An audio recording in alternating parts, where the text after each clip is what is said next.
So everybody, without further ado, welcome to Outlaws of Thunder Junction limited set review. Day 1. I mean, we can finish it in a day like always if we want, but why not get into some deep discussions about things that don't matter? And maybe things that do matter. Maybe, just maybe. Wait and see. Wait for a couple of hours, there's gonna be something like that.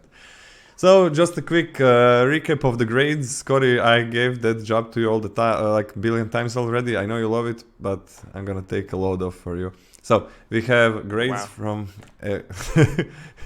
So kind. Yeah. I mean, that's just who I am, man. It's like once in 10 times. We got grades for you. Those of you that don't know, if those people exist, from A up to F. F means unplayable.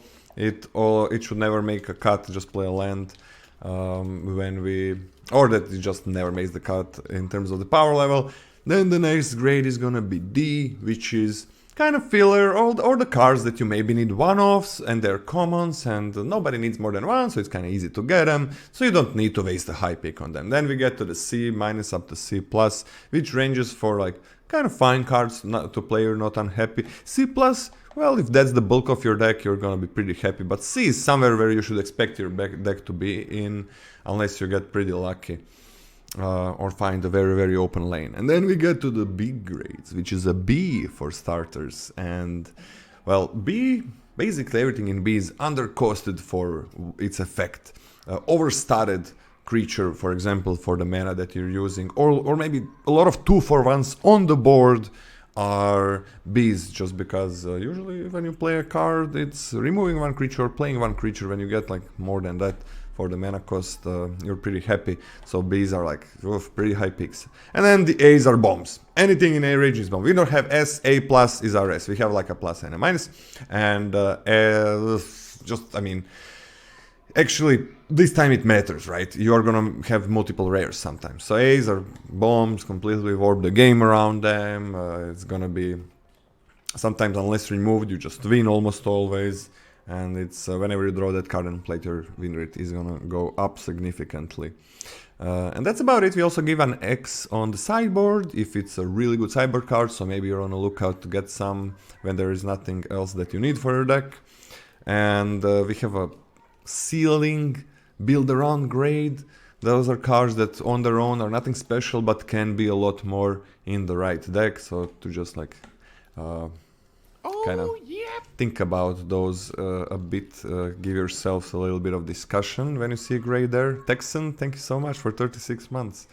And this build around grade changes a little bit when we go to multicolored. When you go to multicolored, we give in-color grades, but through multicolor cards, like two colors. Three is sure, but it's for 2-color cards, right? The base grade is like how high you're taking a multicolor card, just a normal grade, and then in-color grade for the multicolored is when you know that you're in that color. There are some extremely powerful, for example, usually Boros or Celestia cards that are amazing on curve, but the only way to play them on curve is being in that color. So maybe you don't pick it that highly, but when you're in the color, you're ecstatic to get it. And then like splashable multicolor cards get a little bit higher base grade, but their in-color grade is not upgraded that much because you can just splash them in any deck. That's about it. Next up, uncommons. Only the multicolor cards are only uncommons and rares and mythics. There's no commons anymore on multicolored. So let's go. These are very interesting. I'm just gonna say that before we start. So I was looking forward to this part. First up, we have at Scotty. You can start. You do the honors. At knife point, 1 black red for 3 mana enchantment. As long as it's your turn, outlaws you control have first strike. Whenever you commit a crime, create a 1/1 mercenary creature token with tap. Target creature you control gets +1/+0 until end of turn. Activate only as a sorcery. This ability triggers only once each turn. This is a 3 mana card that almost doesn't impact the board, right? It can technically enable some attacks the turn it comes down. So it's pretty close to 3 mana do nothing, which in your aggressive decks feels like it would be a problem. However, I think this effect is actually extremely powerful. Yeah. I actually think that this effect is very, very, very good. Yeah. And there is inherent synergy within the card of boosting power and having first strike to make something unblockable. I think if your opponent drops this at any point in time in the game, you're going to be like, oh my goodness, it's so much harder to stabilize for me. It's so much harder to stabilize once your opponent just plays one of these. I think if your opponent plays a 2-drop and then plays at knife point, you're not even like normally you'd be like, oh, I'm gonna breathe a sigh of relief because they didn't play a 3-drop. I'm not, because I'm like, oh my gosh, this game's gonna be so much harder to block. Like I'm almost never gonna be able to block my opponent's stupid deck, and then I have to find some other avenue to victory. I think this is good. Yeah. You can even, in fact, block with the mercenaries, which is kind of wild. So like if you see this as like you can make your attack so much better by giving something bonus power and first strike, or on the flip side, even gain a little bit of life by chumping with mercenaries, this card is surprisingly good, I think. I actually like this a lot. I think I would take this out of color at a C+, and I think in color it's like a B-. Compare it to Roots from Murders of Karl of Manor. I mean, it's way easier to enable than Roots is. Way easier. Way easier. You can enable this by playing a land. By playing a land? Yeah, sure, a little bit, sometimes that. Yeah. Playing a removal spell. Yep. Having your crime enablers that can do this multiple times.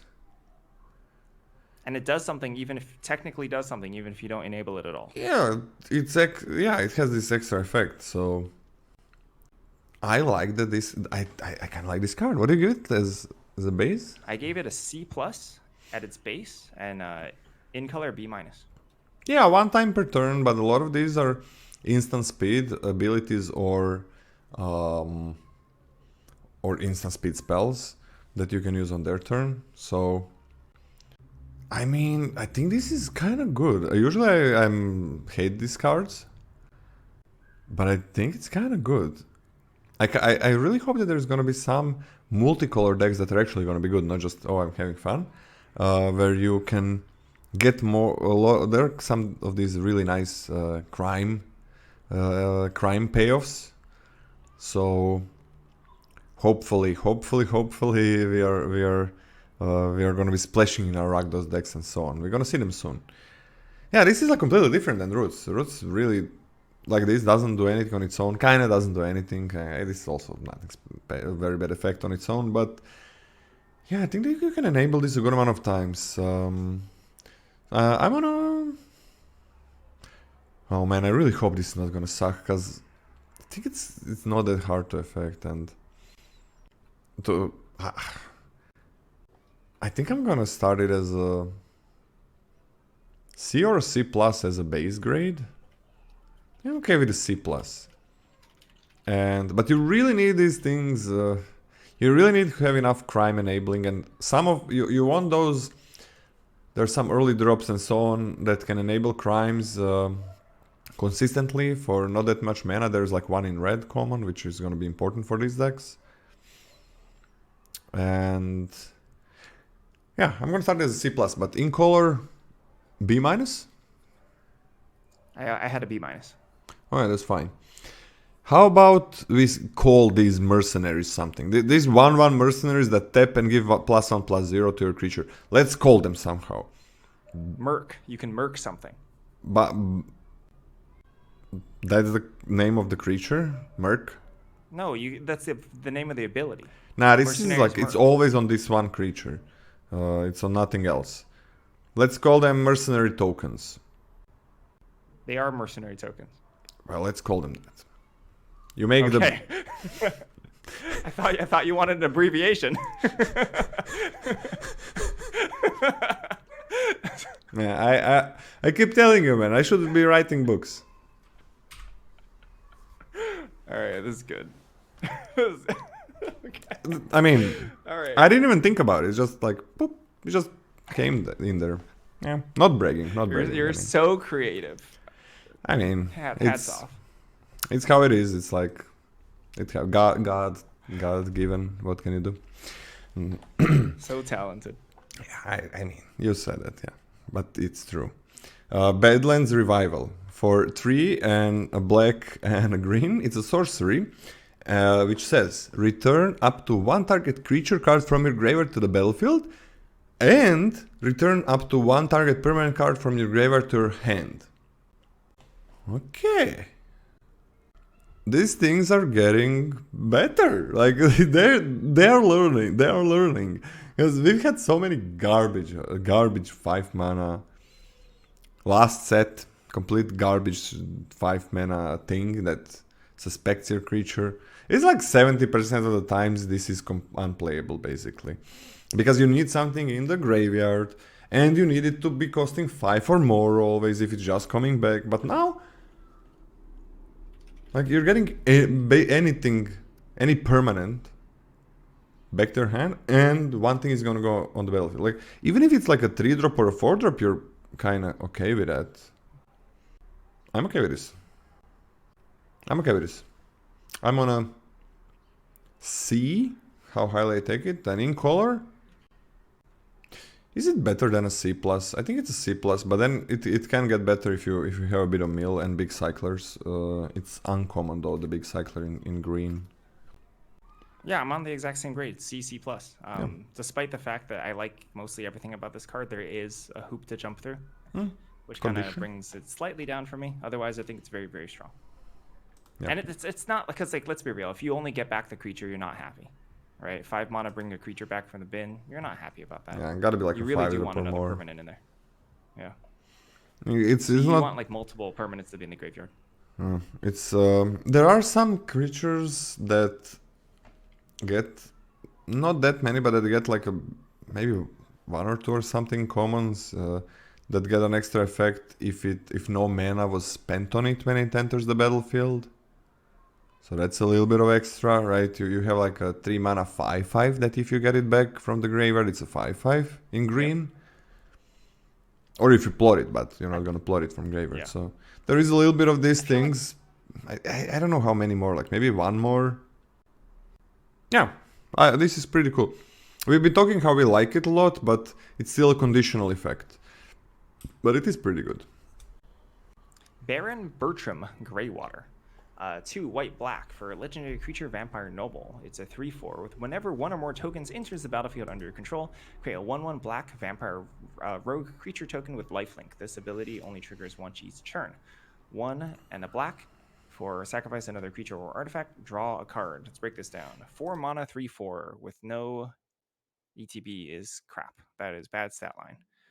Not super happy about it. Lifelinking Vampire tokens, that is very good. The lifelink, especially on those tokens, is phenomenal. So you're not only chumping if you need some time, you actually gain a little bit of life in return, which is actually kind of a big deal. I like that a lot. The 1 and a black to sacrifice another creature or artifact is fine. It can't sacrifice itself, so if you point at removal itself, it's not like it can save itself. The effect is fine. You can turn your excess treasures into cards, right? You can turn your excess vampire lifelinking tokens into cards if you want to. I think the big question is, how easy are you to enable? You can create mercenary tokens. You can create treasure tokens. You can create sheep tokens. Okay, I actually don't know what the card that is. There's actually a sheep. You can make sheep with 1 card. All right, you can make a sheep. You can make sheep with it's the a big common. horn, the mount. Yeah. The goat mount, right? Yeah. That's funny. Yeah, that's hilarious. I actually don't think this card is particularly great. I actually am not a huge fan of this, particularly for the fact that how it performs on turn 4. You have to untap and you have to jump through other hoops to enable it. I do agree that I do think that it's powerful, but I'm not taking this particularly highly. I'm taking this at a D+, and in color. Like, okay, it's not even just in color for me now. It's like there's also a ceiling on top of that. So like I'm taking this at a D+, but I think the ceiling is a B-. I mean, so there is 4 black cards that make tokens, and you're talking about a common, right? Or, commons. Yeah. Sorry, 4 black commons that make tokens. That's a lot. Yep. There's a lot. There's 2 white cards that make tokens. The sheep thing is, I think, pretty good, but the other one is nothing special. So it's not bad. Like, and these cards I think are fine. That make tokens, these commons. So And also this, sacrifice another creature or artifact, draw a card? It's hard to express what Lola's trying to express in a set review format because what Lola's saying is that it doesn't matter. It doesn't necessarily matter the count. It matters how good they are too. And like you would have to go pretty well in depth to actually explain. It's never the amount of cards that do something. It's like, do you actually want those cards in your deck without having this? That's usually the big question. Like when you're thinking about card combos and synergies, unless they completely break the game, right? I mean, you get these two cards, you're basically always winning. That's different. But it's just like a really nice thing, like this is doing. You always want to look at the cards that synergize with this at common level first. That is the most important thing. That are gonna be good in this deck without you having the Baron, Bertram, Greywater, because let's say you get it, they kill it, and all of a sudden all of those cards are garbage. Or in a lot of games you don't even draw the card, and then your deck is just garbage because you didn't draw it. But these are nice. We're gonna get to them. I think this is pretty good, like a C plus. I think it's even splashable in black decks. I think. Maybe some white, but mostly black. And in color, yeah, I'm okay with a B minus. Needs something to work. But it also has an effect. Right? Sacrifice instant speed, another creature or artifact, draw card. Yeah. B minus, is that okay in color? I'm okay with ceiling B minus, yeah. But you're taking it as a C plus. Yeah, I think I'm taking it as a C plus. I think this is really good. Okay. It's a pretty vast difference. I'm not specking on this. No, I am. I think it's a little risky to spec on, but I guess it's a pretty fundamental disagreement we have, actually. We've never had this before. Kind of weird. Which one? Feels weird. We've never agreed on a ceiling, and yet so vastly disagreed on the base. Yeah. Yeah, I guess that is true. Well, things happen. Cactus Folk Sure Shot for 2 and a red and a green. It's a 4/4 reach with ward 2. That's kind of a lot already. It's a mercenary, and at the beginning of combat on your turn, other creatures you control with power 4 greater gain trample and haste until end of turn. Wow, that's a lot of things. I mean, 4/4 is fine, reach, ward 2, it's hard. When you get to 4 mana, like the removal can be very beneficial for your opponent if it's just one body. But then it's not gonna be beneficial because they're gonna be paying at least 4 for this to kill it. Trample and haste, right? So your big things are gonna... Your 3 drops even, 4 drops and 5 drops are gonna have haste. And trample? And this creature is just fine on its own.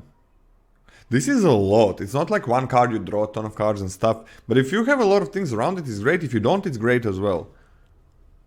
That's a lot of things on one card. It's just a super solid card. It's amazing.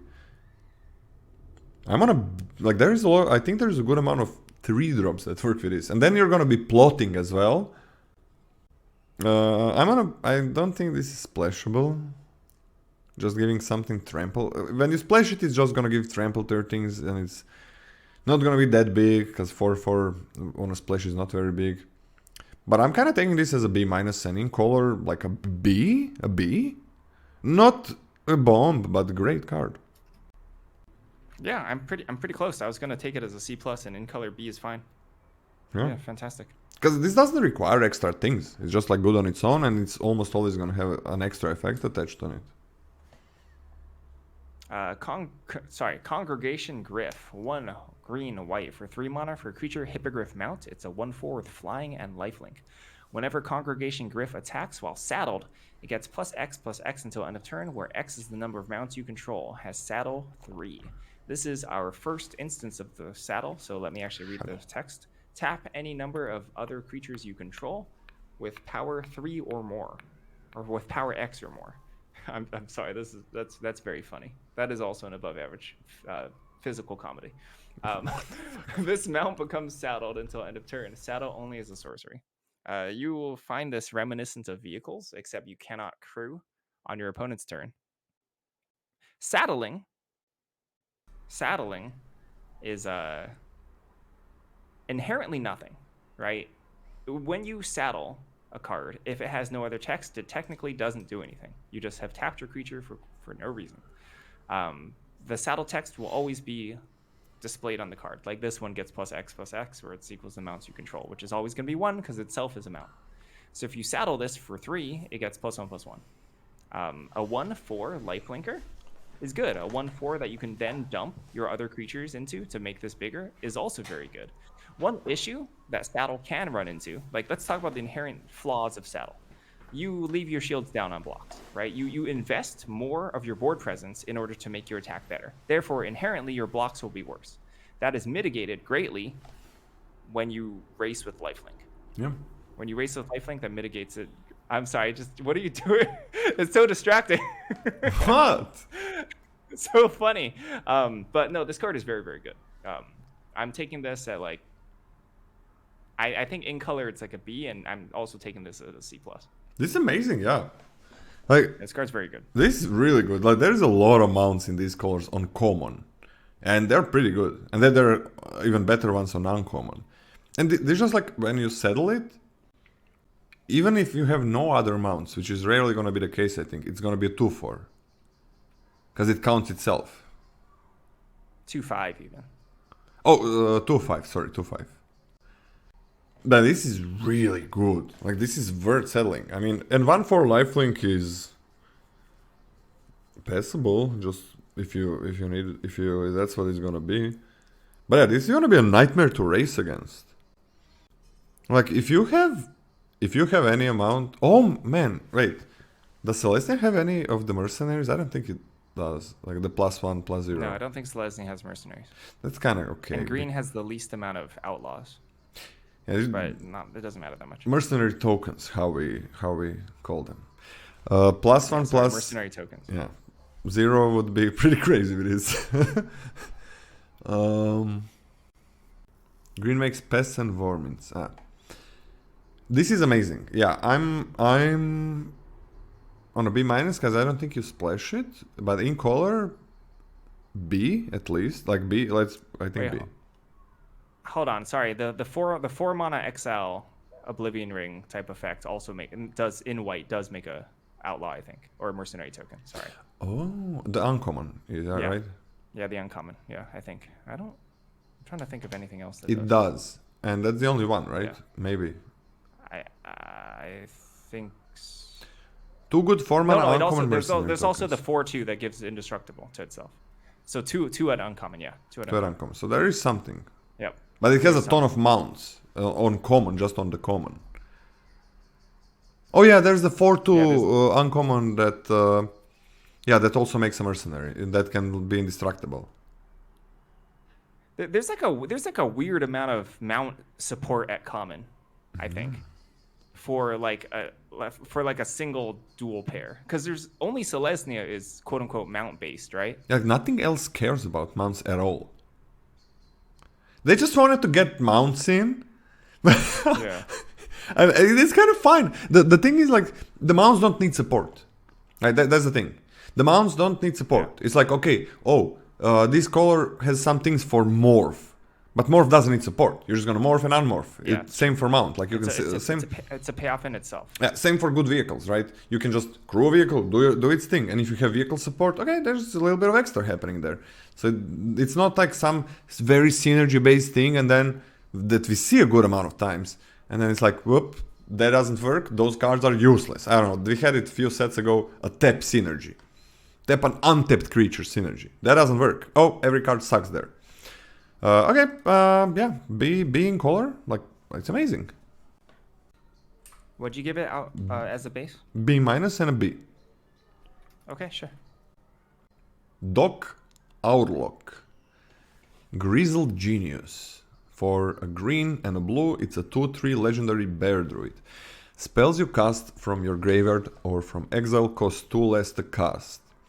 Plotting cards from your hand costs 2 less. You're not casting anything from your graveyard, except there is a dude that gives flashback to your cards. Blue uncommon, I think. Yeah, like pick lock something or lock picking expert or something. It is uncommon. Yeah, it's an uncommon and it plots. So that's the only way you're casting something from a graveyard, if I'm correct. You can cast from exile with... yeah, it's with only red cards. But the big thing is plotting. In these colors, it's plotting. So only red cards are gonna let you cast from exile by paying mana. Plotting doesn't. You need to pay. Don't need to. Okay, I mean, plotting cards from your hand costs 2 less, man. That's kind of really good. And this is a 2/3. It's not bad. This is really good. The question is, how good is Simic? that's gonna be like, how good is Simic gonna be? So I'm just gonna give this like a C+ because it's amazing if Simic is gonna be good.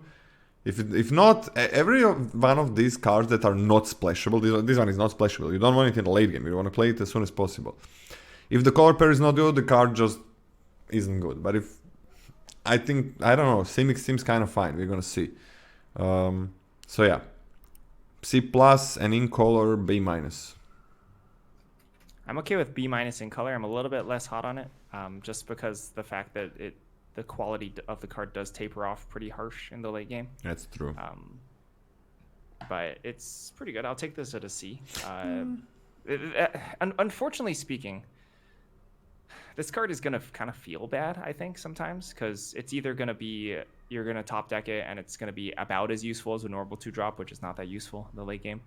But if you untap with this on 3, sometimes you're just going to do some busted things, and that's also going to feel kind of bad for your opponent. Like, if the turn you untap with this and plot 2 cards is going to feel pretty busted. It's going to feel extremely busted. 4 mana. You've cheated a ton of mana. Like for limited, for normal play pattern limited, you're not supposed to be able to cheat 4 mana on turn 3. But you can with this card, which is bonkers. It's so good, yeah. I'm actually going to go on a C as well, just as a start C, because it's never splashable, so don't want to pick it too highly early. And you do need to have extra things, like you need to have ways to double spell, but it can break some games. It's nice. Eartha Joe, Frontier Mentor, 2 red white for a 4 mana legendary creature, Core Advisor. It's a 2/4. When Eartha Joe, Frontier Mentor enters the battlefield, create a 1/1 mercenary token. Do I have to keep reading? I'm just gonna say mercenary token, okay? That's how we activate. Yeah. Whenever you activate an ability that targets a creature or player, copy that ability. You may choose new targets for the copy. There's not a ton of abilities that target. Mercenary tokens is the main one. We mentioned Boombox, and that's fun and cute and stuff, but let's talk about the base. Yeah. It's a 4. It's a 2/4 that comes with 2 bodies, and I'm gonna reiterate this again. I think mercenary tokens are very strong. I think the effect of creating a body that can block, and also the effect that you can distribute your power amongst any attacker, is very, very, very good. Like, you can enable it's so much more than an additional damage a turn, right? You enable attacks with this. You can put this on a first strike, you can put this on a lifelinker, you can put this on a flyer, you can put this on a 2/1 that can then attack through your opponent's 3/3. You know, that's all things that are relevant. The flexibility of being able to choose what happens in combat or how you attack is very, very good. So don't sleep on mercenary tokens. I think Eartha Joe is very strong. I'll take this at a B-. Actually, let's talk a little bit more about the doubling effect. You don't have to stack 2 activations on the same creature. You can split them. Yeah. Right? You can choose new cards. It's extremely flexible. Makes combat a nightmare for your opponent if you ever untap with this. This is just a really good card. I'm taking this at a B-, and in color it's a B. And red has the best mercenary maker, which is a 3 mana 2/2 that just makes a mercenary token. There is a white 2-drop that taps a non-mount creature for 2 mana. It's a 2 mana 2/2 that taps a non-mount creature for 2 mana. That guy now taps 2 non-mount creatures for 2 mana. That is a lot. That's a common. Right? You're paying 2 mana and you're tapping 2 creatures. That is a lot. And this thing works with itself, right? So it's the worst thing it's gonna be like a 2/4 that makes a 1/1. You need to block with those. That's fine. And then slightly better, still kind of whatever. It's a 4/4 on the attacks, and you still get a 1/1 after he dies. I mean, it's just great with amazing floor. And so many things can go right. It needs to be an activated ability. It cannot be a triggered ability. Just remember that. How many uncommons do we have? Like, do we have some crazy uncommons that synergize with this? There's probably something, no? Do we have any crazy uncommons that synergies? Because there is really good synergies on with any mercenary token and with that guy that taps 2. And it's there's also that 1/3 that deals 1 damage to the opponent. Now he's dealing 2 damage. I mean, that's kind of a lot from one creature for 1 mana. Is that 2 crimes then? Yeah. A lot of the crime cards say activate only once each turn. Yeah, only once each turn. That's true. A lot of them do. Is there like let me just quickly check like how is there anything in white that targets when no there is basically nothing.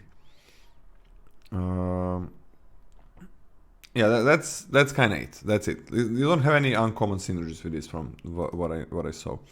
This is great. This is amazing. It's B- in color like a I'm on a B+, man. This is just so good.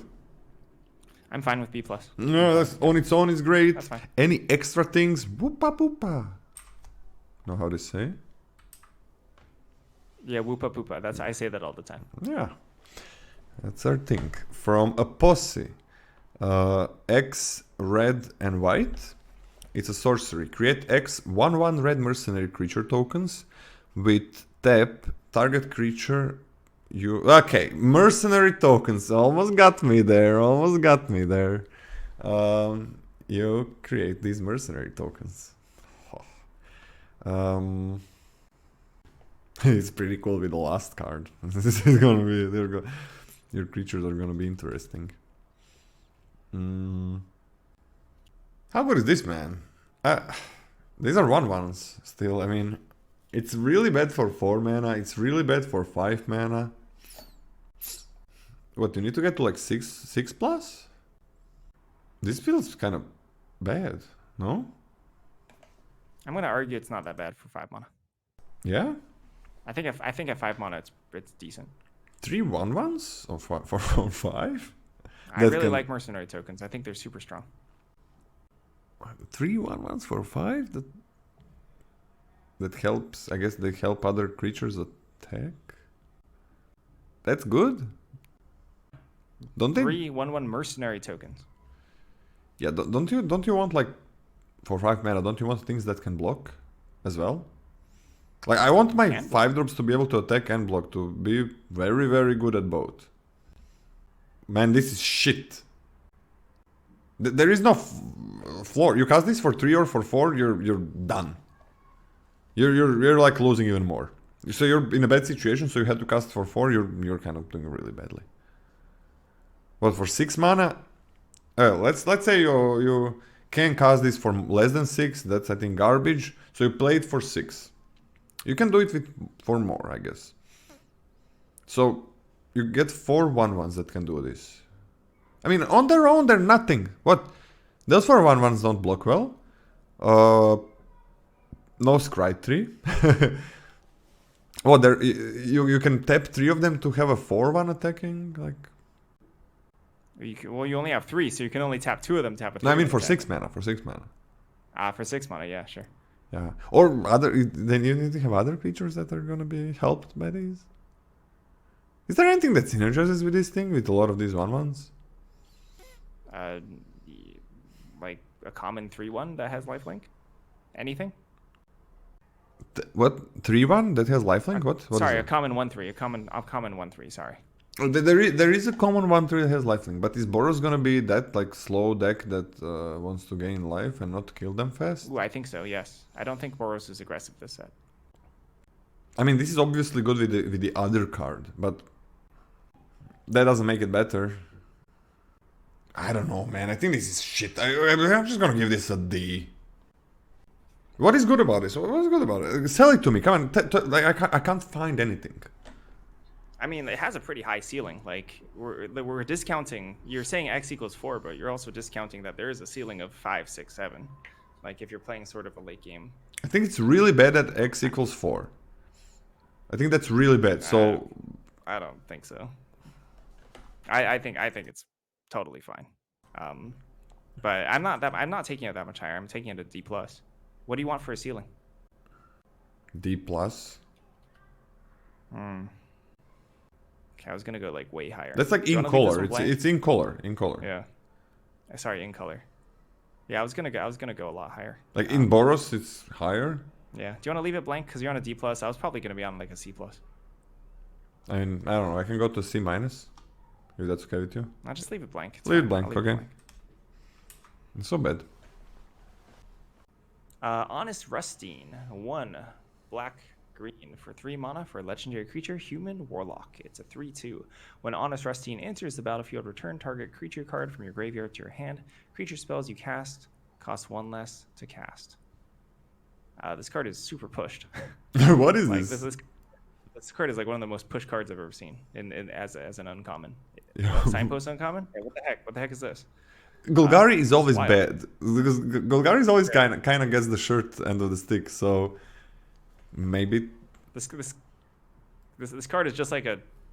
We've come from a 4 mana 2/2 Gravedigger with a good, and that card was good back in the day, to like, wow, we're just like totally fine stats now, and also doing that, and also adding ramp onto it. All right. So I mean, like, you can't even say that, oh, you play this in the late game and they won't have an effect. You will have a creature in hand after this, so it makes double spelling with Honest Rustine even easier, right? On 5 mana, you can play Honest Rustine and a 3-drop from your graveyard and play that stupid 3-drop in the same turn.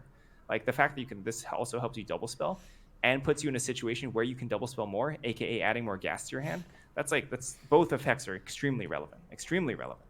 I'm taking this at like a B, and in color it's like a B plus. I think this is so good. Yeah, B, sure. I mean, this is also the B and B plus. Yeah, I mean, yeah, this is just amazing. I think this might have an effect of like, oh, we don't want to make Golgari bad, but we kind of always make it very medium. Well, let's give it something that's gonna be great, and that's gonna be Golgari card. I think that might be it.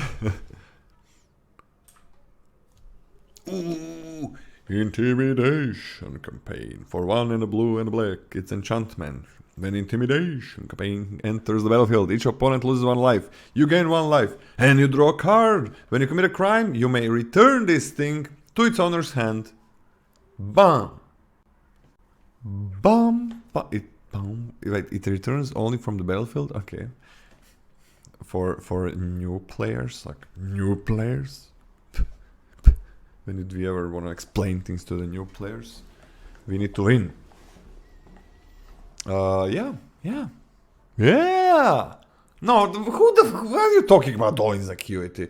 No, talk about disinformation campaign. Talk about that card. Search for that thing, not all insecurity.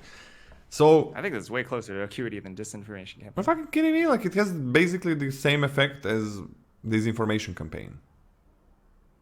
Oh, are we fighting about this? No way. Okay, so Wait, they don't campaign is discard a truly- card. They don't discard a card. Okay. They Should we don't misread this? discard a card. And I read it out loud now. All right. So now you know that's not the card says. Okay, wait. You were testing man. chat. You were testing chat. Yeah. Very, very noble of you. Yeah. Yeah, That's I've been what a having, like, teacher's supposed to do. You're supposed to give pop quiz. I've been having a couple of days like where it was discarding a card. So now I gotta like remove that from my mind because it's completely different if it doesn't discard a card. You talk about it. I need to like this is completely different card then. You talk about it. Yeah. Okay. So I think this is actually. I think this is. So as chat is sort of nailing pretty well, it's much easier to activate, right? Yeah. So we have to talk about the funnel, right? The what is the word I'm looking for? The choke point? No. What is it called when one of your computer parts is way faster than the others? Gosh, I'm missing this word and it annoys me. It's called a choke. It's called a Bottleneck. Yeah, Yes, bottleneck. Yeah. Your bottleneck is not going to be your ability to activate it. It's going to be your mana, right? It's going to be your mana. How much time can you spend 3 mana to quote unquote do nothing, to spin your wheels, right? You can activate this much more, but The limit is how much mana you can spend.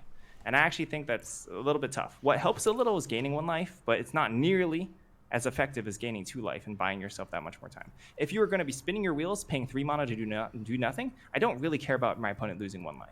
I don't really care about that, right? Because I'm spinning my wheels to generate card advantage. And this is a late game mostly care card. about gaining life. Very late game card. Yeah.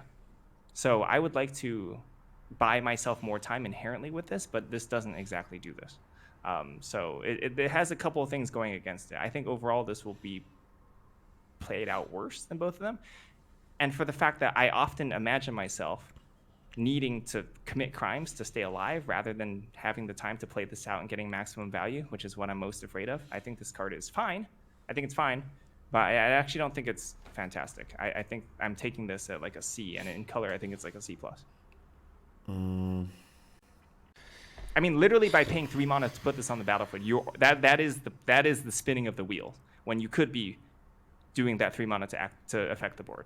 So you literally are spinning your wheels. And I thought it's just that you're alternating between spinning wheels and not. I thought this card was like a bomb, but it's not.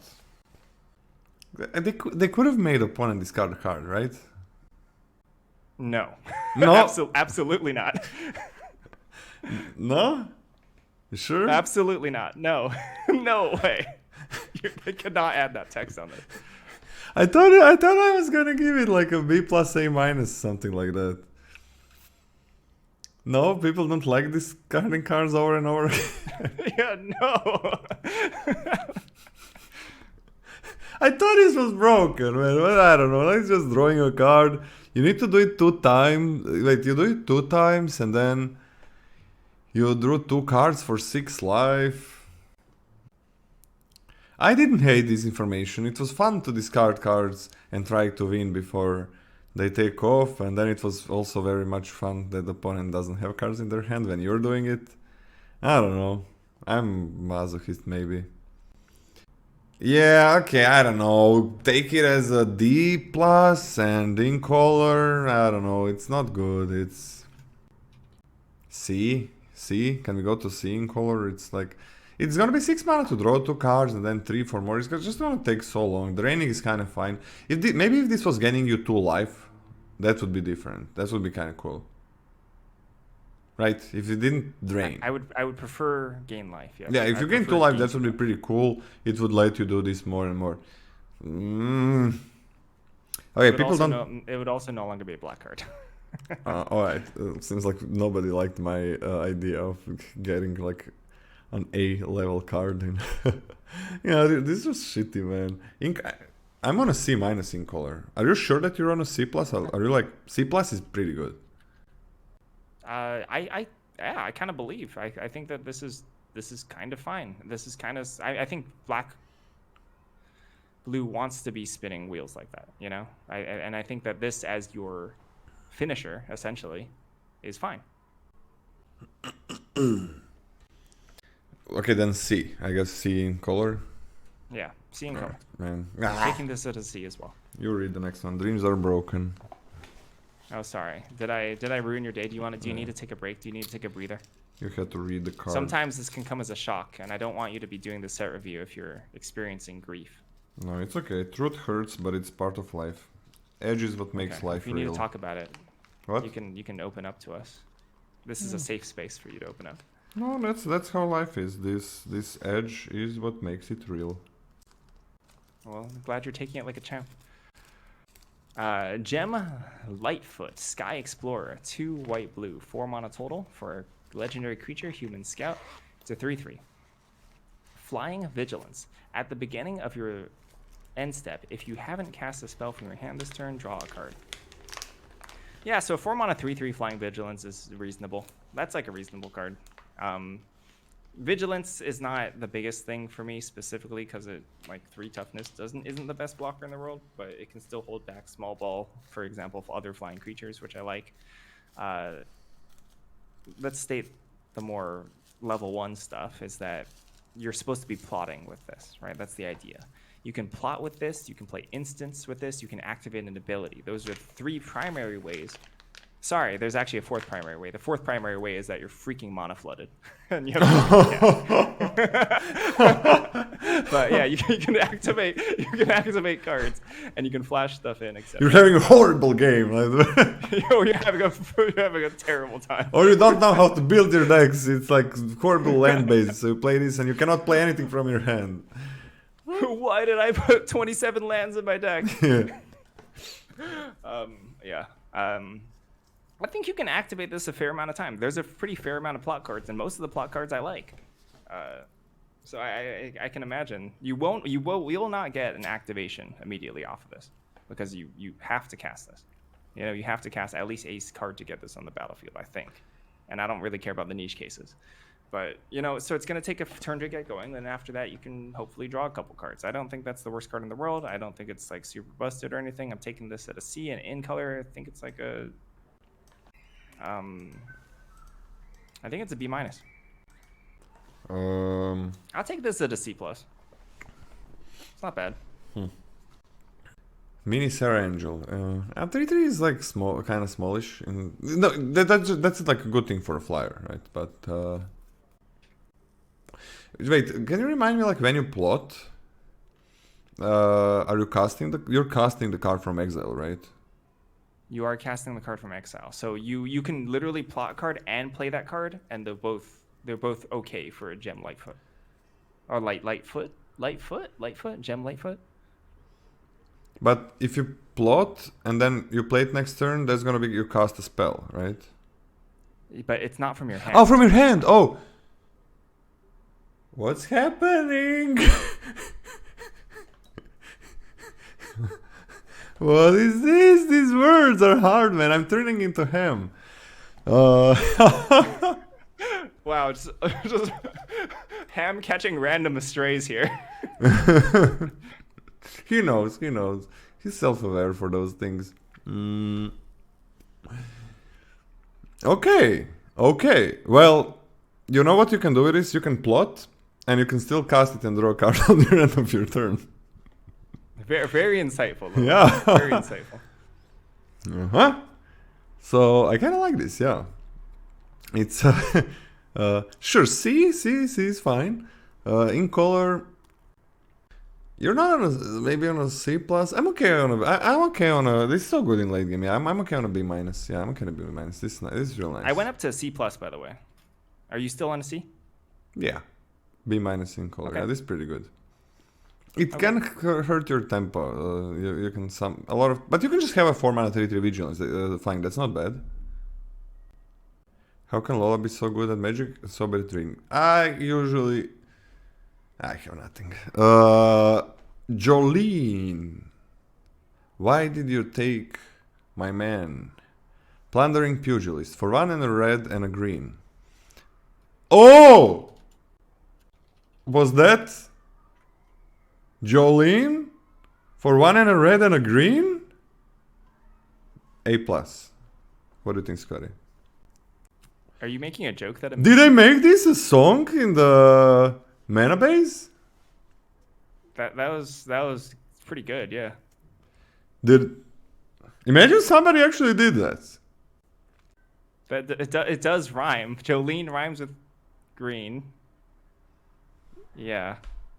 Jolene green. Yeah, it rhymes. So what do you think about the card? You didn't even say it. You don't need to say it. It's so good. It is a human. You talked about it rhymed and then your analysis stopped. Sometimes that's enough. Human mercenary. That's also what it is, and it is a 4 power and toughness is 2. Whenever you attack with 1 or more creatures with power 4 or greater, create a treasure token. For 1 and a red and a sacrifice a treasure. Jolene. No. Oh my god. Horrible. Deals 1 damage to any target. I mean, there's a lot of things that are 4 power. This is also 4 power, so this can make more treasures.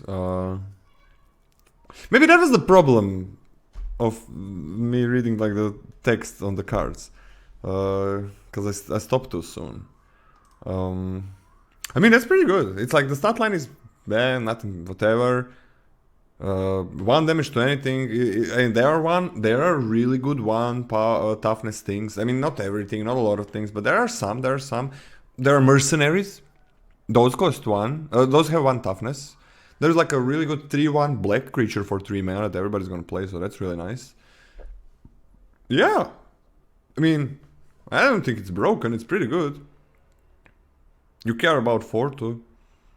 1 or more creatures, like you can play this and attack with something that has 4 that happens. There's like a 2 mana 3/3 common in green that has defender unless you have a 4 power creature, so that's kind of good. I like that card. Yeah. No wonder she's taking other men. I'm on a C. You don't splash for this ever, I think. And in color? Yeah, I think it. I mean, is it a B- even? I think it's like a super good C+, close to B-. I'm gonna go with a C+. Maybe B-. Okay, I'm on the exact same. I'm on the same grades, C+. I think we should at least note that you can throw your treasures at blockers, post attacks, pre-blocks, which I think is very important for this card. Yeah. So the 4/2 stat line is looks bad because it trades for a 2-drop, but you can maneuver a situation where you can pick off that card before your opponent has a chance to block Jolene, which I think offsets the fact that it has low toughness. And that's nice. A crime? Like if your opponent, crime, commits crimes for 2 mana. That's a crime? I mean, like, there's going to be a point, okay, let's talk about a pretty real situation where you get to, you get a point where you maybe have a good tempo turn with a cheap removal spell and are able to attack a couple times with Jolene. You can legitimately lock people out of their creatures, by like stacking up 2-3 treasures. There's basically nothing that cares about committing crimes in these colors. There's nothing. There's basically nothing, almost nothing. But then, like, if you have, once you start getting 3+ treasures, you can kind of just control what the board looks like, what combat looks like for you. So that's very, very good. I like Jolene. Yeah, I like Jolene as well.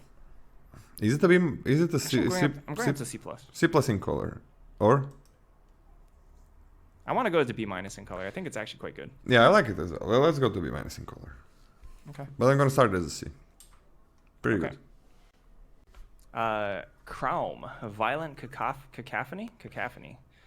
2 blue, red, 4 mana total for legendary creature, zombie horror. It's a 2/3 with flying. Whenever you cast your second spell each turn, put a +1/+1 counter on Kraum and draw a card. So the joke here is that you cast Kraum and then you unplot your card, right? You've plotted a card early, right? You've held on to it and you get a trigger immediately. Which is, not nothing. It is certainly a hoop to jump through, but it's certainly a pretty dang big payoff. The moment you get 1 activation out of this card is good, right? This is 3/4 flyer that drew you a card. That's a good 4 mana card, right? So all you need is 1 activation, and then it has upside on top of that. It can keep on going off. One good thing about Kraum is that drawing cards actually lends itself to casting more spells, right? Like there's certainly an issue with other types of effect that you could run into an issue with other types of this trigger where like you run out of gas, but the fact that it comes attached with a way to refuel yourself is actually extremely strong. So likelihood once you trigger this once, you can hopefully trigger it again, right? Because you could draw additional gas on top of that. I think this card is really, really good. I think this card is strong. I'll take this at a B- in color. I think it could be a B. It does really require other things to go right, but that's pretty good reward, man. It's a pretty dang good reward. And red has some of these, like blue has some cards, or red has some of these things that sure plot, but there's also like exiling the top card of your library to play it. Like there is a common 3/2, I think, for 3 mana. You plot it, and when it enters the battlefield, what? The skink. The skink. And you plot it and enters the battlefield, you exile the top card and you can play it. So that kind of does its thing with this. So B- seems fine. I mean, this seems pretty good. It's a really bad floor, really. It's pretty bad floor, but I think a lot of times you're gonna be doing the thing. In this set, much easier than in others. Man, it's gonna be very punishing when somebody like just out aggroes you with mounts for a lot of these things that we are seeing, these multicolors. Lazav, familiar stranger, for for 1 and a blue and a black. It's a 1/4, and whenever you commit a crime, oh, it's a shapeshifter. Oh, it's not a changeling. Okay, it's not a changeling. Whenever you commit a crime, put a +1/+1 counter on this guy. Then you may exile a card from a graveyard. It's not a target card, okay. If a creature card was exiled this way, you may have Lazav become a copy of that card until end of turn. This ability triggers only once each turn. Just get a 1/4, commit a crime. It's a 2/5 at least. Can be bigger. That's pretty good. That's not bad. This is kind of good. I'm on a B-B. Yeah? Yo, I'm on a B-B as well. Imagine this card didn't have the copying text and it's just +1/+1 counter every time you commit a crime. It would still be very, very good. Yeah, I think it it's just very gets good. huge. It's huge. Like, you can just you can literally play a tap land on your 4th turn and then cast murder or something on your opponent, and then it's a freaking 3/6.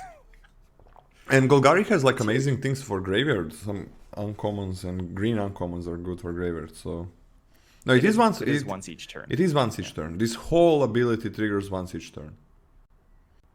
But you can commit crime on your turn and your opponent's turn. Yeah, I'm okay for this. So that's 2 crimes. Yeah. One This plus one is is. in fact 2. I like this one. Oh yeah, make your own luck. 3 green and blue, 5 mana total for a sorcery. Look at the top 3 cards of your library. You may exile a non-land card from among them. If you do, it becomes plotted. Put the rest into your hand.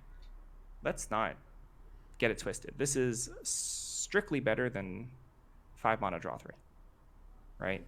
So like, let's not get that part twisted. Just because it plots something doesn't mean you only get that plotted card. You get 2 additional cards into your hand. One big downside of cards that you cast that only draw you cards is that you lose tempo, right? You gain a long-term advantage by sacrificing your short-term board presence, which is a mana disadvantage for you. This, however, makes up for that a little bit by being able to, quote-unquote, refund you some of that mana by being able to cast on your next turn one of those cards for free. So you have a turn where you fall behind, probably pretty badly because it's 5 mana to, quote-unquote, do nothing. So you fall behind pretty badly, but the next turn you have a massive turn to catch up. And I think that's good enough. I think this is one of the better, quote-unquote, strict draw effects we've seen in a long time. What would you compare it to? So what could you compare it to? I don't know, like pour over the pages. But this is way better than that. How about from Neo, the Saga, what's the name? Saga. That flips into a flyer. That can draw you 4 cards, I forgot. Behold the Unspeakable. Behold the Unspeakable. That's not from Neo. Is it? Oh wait, it is from Neo. It is from Neo. My bad. Yeah, sorry, it is from Neo. That's a totally different card. The card does something totally different. Whatever. This card is good. I like it. I think it's comparable. I would take it as C+. It's a card draw that doesn't make you fall behind on tempo that much. Because like you're not getting it right away, but you're getting it next turn. Yeah. That's huge. Fair enough. I can see where you're coming from. Yeah, that's huge. Yeah, I'm taking this as a C+, and in color, I think it's a B-. I think it's amazing. I think it's like a B+. I think this is gonna be the thing. All right, let's go. I'm on a B+ in color. How are you taking it? I'm on a B+ in color, and taking it as a at least a B-. I think Behold Unspeakable is better. Because -2/-0 is so good, like that turn you're not getting, Behold Unspeakable. Wait, that's why? That's why? Not the fact that it's a huge threat on its own? No, the biggest part is not a creature. The biggest part is -2/-0. Because like when you play a 5 mana card draw spell, the biggest problem is, can you do that without losing? in the like next 2 turns, and -2 -0 makes you not lose for sure. Makes you even attack when you're the one who is behind. So that's like the huge thing. And sure, getting a creature later is really nice, but this is always like a 3-for-1, and this turn, yeah, you're gonna be struggling a little bit, but you usually don't lose right that turn when you play a high cost card draw. It's usually like over the couple of turns because you lost too much tempo, and this really helps you not get there. And you could have some like 5. I mean, you're not gonna be hitting 5 drops, 6 drops always. Man, yeah, really like B- on this one. Like you're getting 3-4-1, and you're not losing much tempo. Like you're losing tempo for 1 turn. Card draw always loses your tempo. 3-for-1. Boombox is a 3-for-1. No. No, 3-for-1 that matters. Like these 3 cards matter. Mm-hmm. It's like 4 mana ramp for 2 lands. It's 2-for-1. Now it's not. Most of the time you don't have use for those lands. I think this card is very good. I like it. It's one of the best cards. I'll go B plus, and I'll write down B plus ceiling. Yeah, and the big mind. I'm maybe gonna give this. I hope this is gonna be a B, just as a base, but B- as a start. Don't be a coward. I'm just believe in your dreams. I kind of believe that it's a B. Put a B minus. That's right. high. Where do you take you it? Freaking coward! You disgust me. Oh, Miriam. Heard Whisper, this is what you're reading. For a green and a white, we get a 3-2. And as long as it's your turn, mounts and vehicles you control have hexproof. Whenever a mount or vehicle you control attacks, put a +1/+1 counter on it. This is guess. There is a lot of mounts, man. There is a lot of mounts. Let me just quickly check. This is so nice. There is like on common, in green you have 2 mounts and they look pretty good. In white you have 2 mounts, that's common. And there's not a lot of commons, like 4 commons is a huge amount. 4 commons in play boosters is incredibly large amount. It's like, that's everything. So yeah, and those are commons. Ooh, there is a lot. I mean, it's just a 3-2, right? Like if the floor is a 3-2, the ceiling is. I'll play this in my 20 mount decks. You mean 20 of your mothers? And this is amazing. I'm gonna give this. You never splash for this, but a B-, I think, as a start. You just need to attack with this. You just need to attack with it. I mean, hexproof also. You can use any tricks. You don't give a damn. And in color, at least a B. I'm down for B in color. It's very good. It's so good. Sorry, what was your base? B-. I mean, this breaks the game. Like this, I think this card is just gonna be winning so many times. Like you, in a lot of games, you're gonna really need to answer this. It's one of these cards that I don't mind stacking up like as many copies as I can get. Even though it's legendary. If this lives, yeah, like if this lives, you know, you're already doing super well, and I'm okay having a second one in hand if my opponent hasn't killed us. And this feels great in late game as well. Yep. Right, it's a 2-drop that you love on turn 2. It's a 2-drop that you're usually very happy with on turn 6 or something. And This card is actually really hot with the mobile homestead. Because we had an issue with the statting on mobile homestead, but then if you fix that, oh, that is kind of good, yeah. I also agree that Selesnya is the aggro deck of the format. It's not Boros. Boros is a little bit more mid-range grindy in this. Yeah, it does feel like Selesnya is the one. Selesnya. Yeah. Selesnya can beat hard. Yeah. And you want a good amount of creatures. Yeah. Great card. It's Ruthless Lawbringer, 1 white black, 3 mana total for a creature vampire assassin. It's a 3/2. When Ruthless Lawbringer enters the battlefield, you may sacrifice another creature. When you do, destroy target non-land permanent. There's a lot of these cards that are just put. These uncommons, a lot of them are just pushed this set. The fact that this is kind of fine on its own with an effect of trading off your worst creature for their best permanent is nice. You can recur this, right? You can buy it back from your graveyard. There's a black Raise Dead that gets you a mercenary and lets you recur creatures, and then you can sack that mercenary to kill something. Combo. This is nice. It's nice. Is it super crazy busted? No, but it's slightly more efficient than we've seen this type of effect in the past. So I think that's quite good.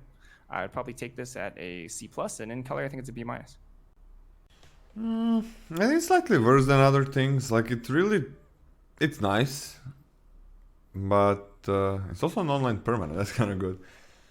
So, but it's not like the floor is kind of bad. This is pretty bad. Like floor is pretty damn bad. It's also another creature, so it can never sacrifice itself. I'm kind of lower. I'm taking it as a C, maybe even lower. Let's start it as a C, but in color, I'm actually on a C+.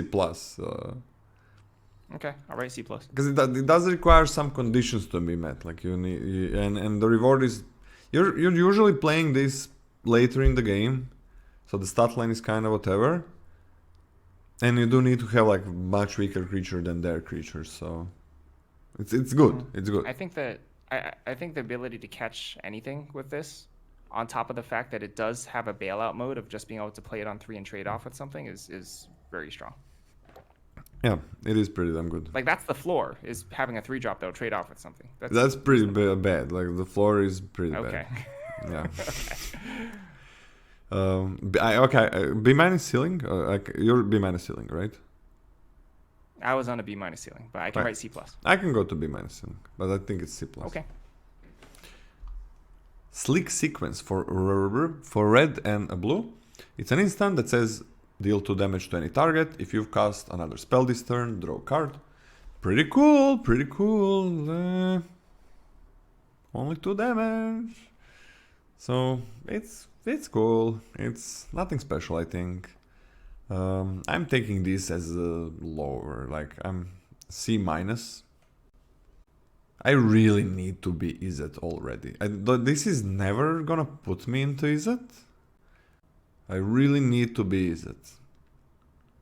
And in color, I mean, I don't think it's even that great in color. I think I'm on a D+. And in color, I'm on a C. C, maybe? C, something like that. I'm okay with C in color. I'm actually... This is another one of those cards that I was listening, and our peers are quite high on this card.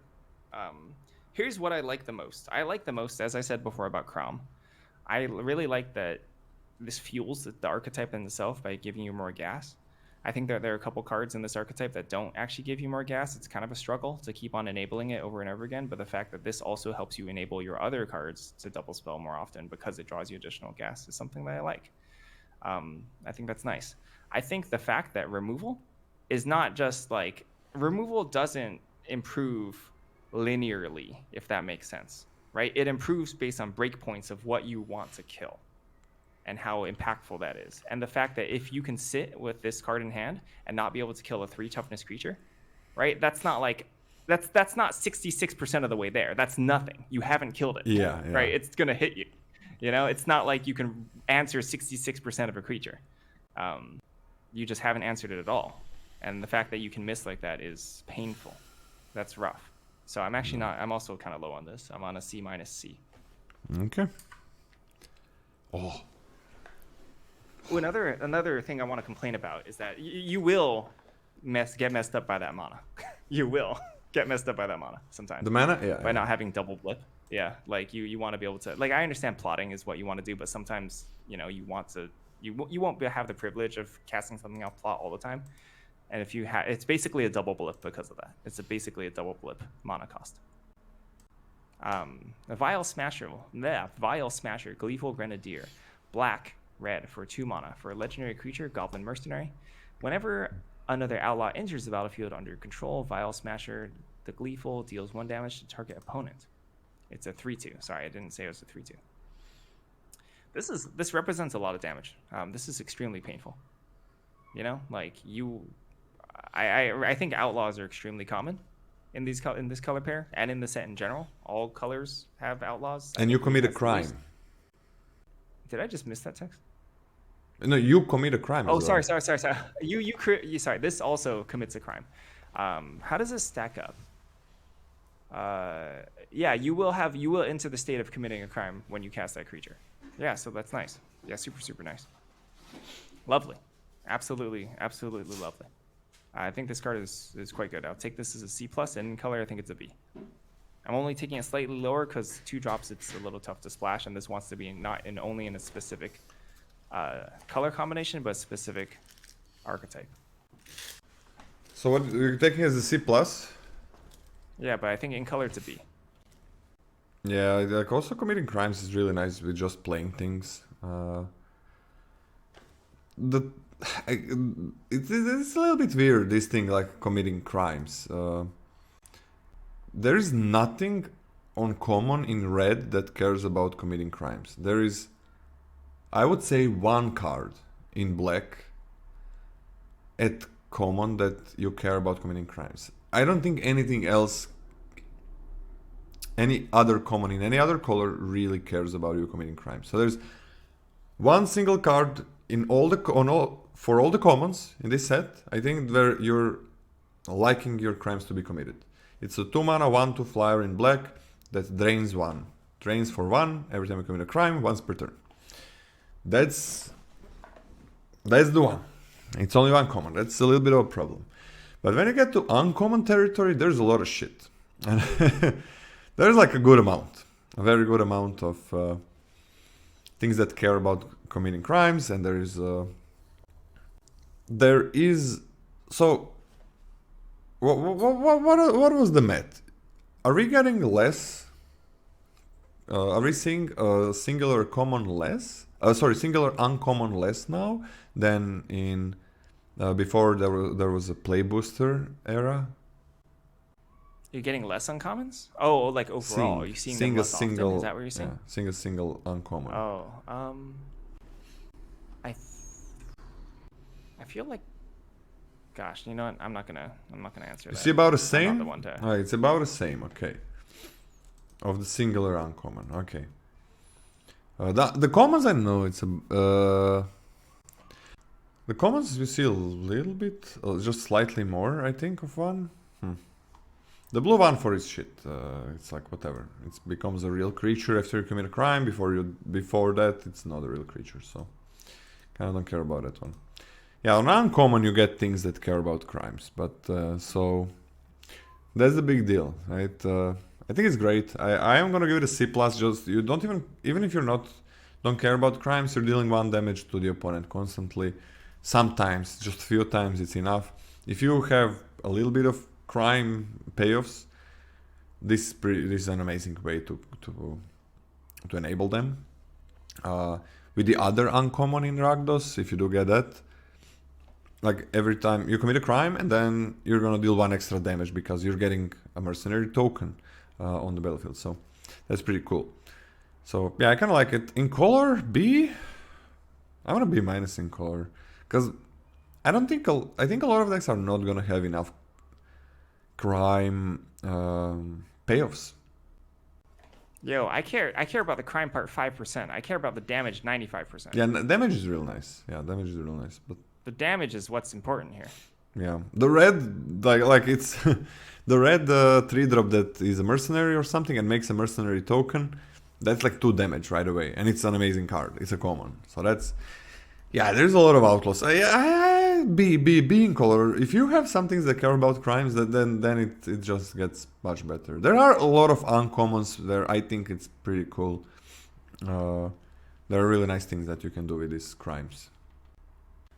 I agree with you on a B in color. Wrangler of the Damned. We get the second Azorius uncommon, 3 and white and a blue. It's a 1/4, and it's a soldier, which is nothing. It has flash, and at the beginning of your end step, if you haven't cast a spell from your hand this turn, create a 2/2 white spirit creature token with flying. It's not a legendary. This one is not a legendary. So this helps you not cast something this turn. which is kind of cool on its own. 5 mana, yeah, 5 mana, 5 mana, that's true. 2/2 White Spirit is a lot to get. It really depends, like how many instances do you have, how many plots do you have, how many sorceries and creatures do you have, like. But then you come to a little bit of a late game part and this takes over. I don't know, man, I like this card quite a lot. I want a C+ and in color like at least a B-. I think this is good. These are real bodies. So yeah, 5 mana 1/4 kind of sucks. Sure. But afterwards, you can plot cards, right? And you don't have to cast those cards. You can keep accumulating 2/2s. And then when Wrangler of the Damned gets answered, or you fall a little bit too far behind, it's time to vomit. Yeah. Barf on the board. And frankly speaking, you get the option, and you can track the game and you can track the board state, where you need to barf. You know, you feel the indigestion or whatever, the acid, and you can be like, now is the time to throw up. You just throw all your creatures on the battlefield. Play everything. I like that. I think this archetype is well supported enough for this card to actually be very good. I'm also on a C+, B-. I think Celestia is gonna be a real punish to these decks that are trying to do multiple cards per turn but kind of mess up their tempo a little bit, or do this not play something and then don't have perfect turns. I think Celestia is gonna be the biggest like aggressive deck that keeps these decks in check. And I wonder if it's gonna be too much. Like if you're just gonna lose to every Celestian deck with these things. We're gonna see. Oh, we're on to the mythics and rares. So it's flying trample, sacrifice 3 other creatures. You may put a creature card from your hand on the battlefield. Activate only as a sorcery, only once each turn. I'm never sacrificing 3 creatures to put a creature onto the battlefield. Wow, what a bold decision. I'm never doing that. No, that's horrible. Oh my god, this card is horrible. Okay, let's not be so hyperbolic. Let's be realistic. 4 mana, 5/5 flying trample. That would be a good card. Black, red is the mana cost. Restrictive. It's horrible. Difficult to cast. That's pretty bad, yeah. Yeah, it's rough. It's rough. It's very, very rough. You can play a 9/8 mana split black-red deck, and this card will be difficult to cast. You know that's not free rolling this. That's not free rolling this for 4 mana. So I'm not like super high on this. I'd probably take this at like a D+, and in color, I think it's like a C. D+ and in color, sure. I see it's kind of fine. This is very rough mana cost. You're just getting a 5/5 flying trample, and it is just because it is pretty rough. I mean, if you cast it on 4, that's amazing. Right? The 5/5 flying trample is amazing on 4. I guess 5/6 is more likely that you're gonna have it, but sometimes you're not gonna have it. It's like 5/6. Right, 5/6 mana. It's great for 5 as well. I'm on a C+. Like Okay. for 5 mana, this is really good. For 6, it's kind of whatever. C. Yeah, C in color is fine. And out of color, probably like a D. This is not gonna get me into these colors, like a D. Any Flash the Veteran for 3, a red, a green, and a white. It's a Flash Rogue for 4, and it's a 4/5. When it enters the battlefield, if you cast it, return target permanent card with mana value 3 or less from your graveyard to the battlefield tapped. When it becomes tapped, exile the top 2 cards of your library. You may play those cards this turn. That is a lot of a card advantage. Like 3 colors is kind of a lot. It's really nice that it's green. 3 colors is very, very restrictive. It's a 6 mana card. But that is a lot of things that you're getting. So you get something for 3 or less, that's nice. Like when you play it, that's nice. It's not a 6-drop because it costs different mana. It can just settle. Yeah, it can just settle, which you're gonna have in your green decks, in your white decks. Some red cards as well. I mean, that's pretty good. Okay, I think I'm taking this as a B minus because it's 3 colors. It's harder to know if you're gonna get into these. I think these are kind of not super slow as well. Don't want to. I think Celestine is not gonna want to splash too much. I think it's a super good tempo and high quality cards. So Yeah, I'm kind of quite a bit higher. I'm gonna start really high. I think splashing is really easy. it's not that hard. That's true. Yeah, it's not that hard. It's not that hard. You're getting so much, right? It's a lot. Yeah, I'm on a B actually. B as a base, which is quite high for 3 color card. I love splashing Yeah, though. I'm going B plus. Oh, I like it. Super strong. And I we mean, I don't think this would be a give bomb in these. 2 colors. Yeah, we don't give these cards in color grade because you're basically never gonna be in 3 colors. I mean, if you if you don't think this applies to you, you're basically never gonna be in 3 colors. I'm not talking about splashing, just in 3 colors. Then you should be thinking about it real hard. Why does that not apply to me? So yeah, splash, but this is an amazing splash. So yeah, B seems fine as a start. It's really powerful. Annie joins up 1 red, green, white for a legendary enchantment. When Annie joins up enters the battlefield, it deals 5 damage to target creature or planeswalker an opponent controls. If a triggered ability of a legendary creature you control triggers, that ability triggers an additional time. All right, so paying 4 mana for deal 5 to a creature and 3 colors, that's an F. That's horrible. That's like truly, truly awful. Yeah, What about triggered abilities, right? That's I don't think so. This is a legendary dense set, but you have to jump through the hoop of, first of all, this has to be on the battlefield. Then you have to have enough legendaries, and they have to have triggered abilities. I'm not into this. I think this is an F. Yeah, this is on uncommons. We have some legendaries, right? In Yep. No. This is cool. I think this card always makes you win less, which makes it an F. Am I gonna sometimes play this card in my deck? Yes.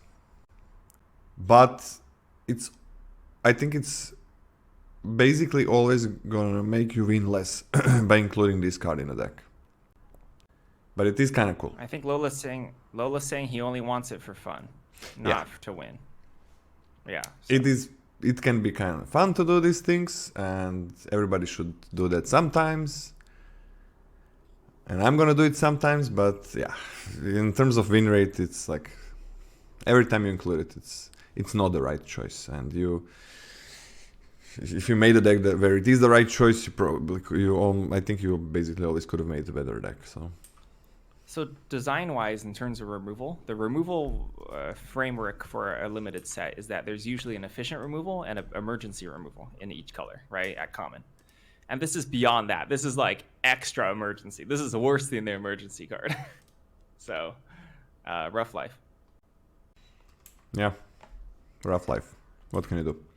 Assimilation Aegis for 1 and a white and a blue. It's an equipment that says when it enters the battlefield, exile up to 1 target creature until this thing leaves the battlefield. So you already remove something. When it becomes attached to a creature, for as long as it remains attached to it, that creature becomes a copy of a creature card exiled with this. That's pretty good. That's pretty good. Right? Just exiling in Azorius, that's really nice. And then making your 1/1s bigger. Making anything you have bigger. This is real nice. This gets an in-color grade, of course. I think this you pick it as a B minus, an in-color, a B. I think it's a B. I don't think it's a B plus, but a B. I think it's a B plus in color. I can go to B plus. Let's go. I think this card is super duper strong. It's I'm amazing. taking it as a B. Yeah, this is Are amazing. you still on B minus? Yeah, it's really super. B minus B. I mean, it's super good as a splash. Like you splash it later, and especially if you splash it in colors that have more mercenary tokens, as we call them, it gets even better. So yeah, I'm okay with a BB plus. Yeah, BB plus. You got me very quickly. I legitimately think it's not a meme that there's a lot of incidental artifact removal. I don't even think that's a meme. I think that's a problem. So I can Yeah. see being wrong to be this Yeah. high specifically because of that. So that's rough. And this is a rare. Before you read it, this is a rare. I don't want to talk about Bonnie Paul. This is an A. Pl- A plus. Sorry, this is an A plus. If you want to know, this is an A plus. don't I don't want to talk about wanna Bonnie Paul. Fuck with me, man. And you made the right choice. You made the right choice, man. I'll read Bonnie Paul, and then I'm not going to talk about it. Bonnie Paul, Clear Cutter, 3, green, blue, blue, 6 mana total for legendary creature, Giant Scout. It's a 6/5 with reach. When Bonnie Paul, Clear Cutter enters the battlefield, create a legendary blue ox creature token with this creature's power and toughness are each equal to the number of lands you control. Whenever you attack, draw a card. Then you may put a land card from your hand onto the I'm sorry. You put a land from your hand or graveyard onto the battlefield. This is A plus. Yeah, they always gotta make these rares. Yeah. I think there should be in design like one thing that is very simple to implement. Make completely broken cards that basically always win the game mythic. So there are less games where somebody plays this and they just win the game. I mean, you're getting a 6/5 with reach, you're getting another huge creature, probably bigger than this, soon. Or then. And then you're drawing a card right away because you're attacking. And you can also play the lands. I mean, Jesus Christ. Whenever I mean, come on. A plus, yeah, A plus. Did you want to give it an A, but you didn't want to fight with me for the A plus? No, that's an A plus. Okay. I forgot A plus existed for a second. Making progress, chat. Making progress. Ward 2, by the way, is the answer to your last question. What was my question? Your last question was what's the minimum it would take for Incinerator of the Guilty to get an A plus for me? It was Ward 2. Incinerator of the Guilty. Yeah. Oh, in fact, I don't even think Incinerator of the Guilty ended up as an A plus, but whatever. Breaches the Blast Maker. For 1 and a blue and a red, it's a 3/3 menace. Whenever Pirate is a mercenary, yeah.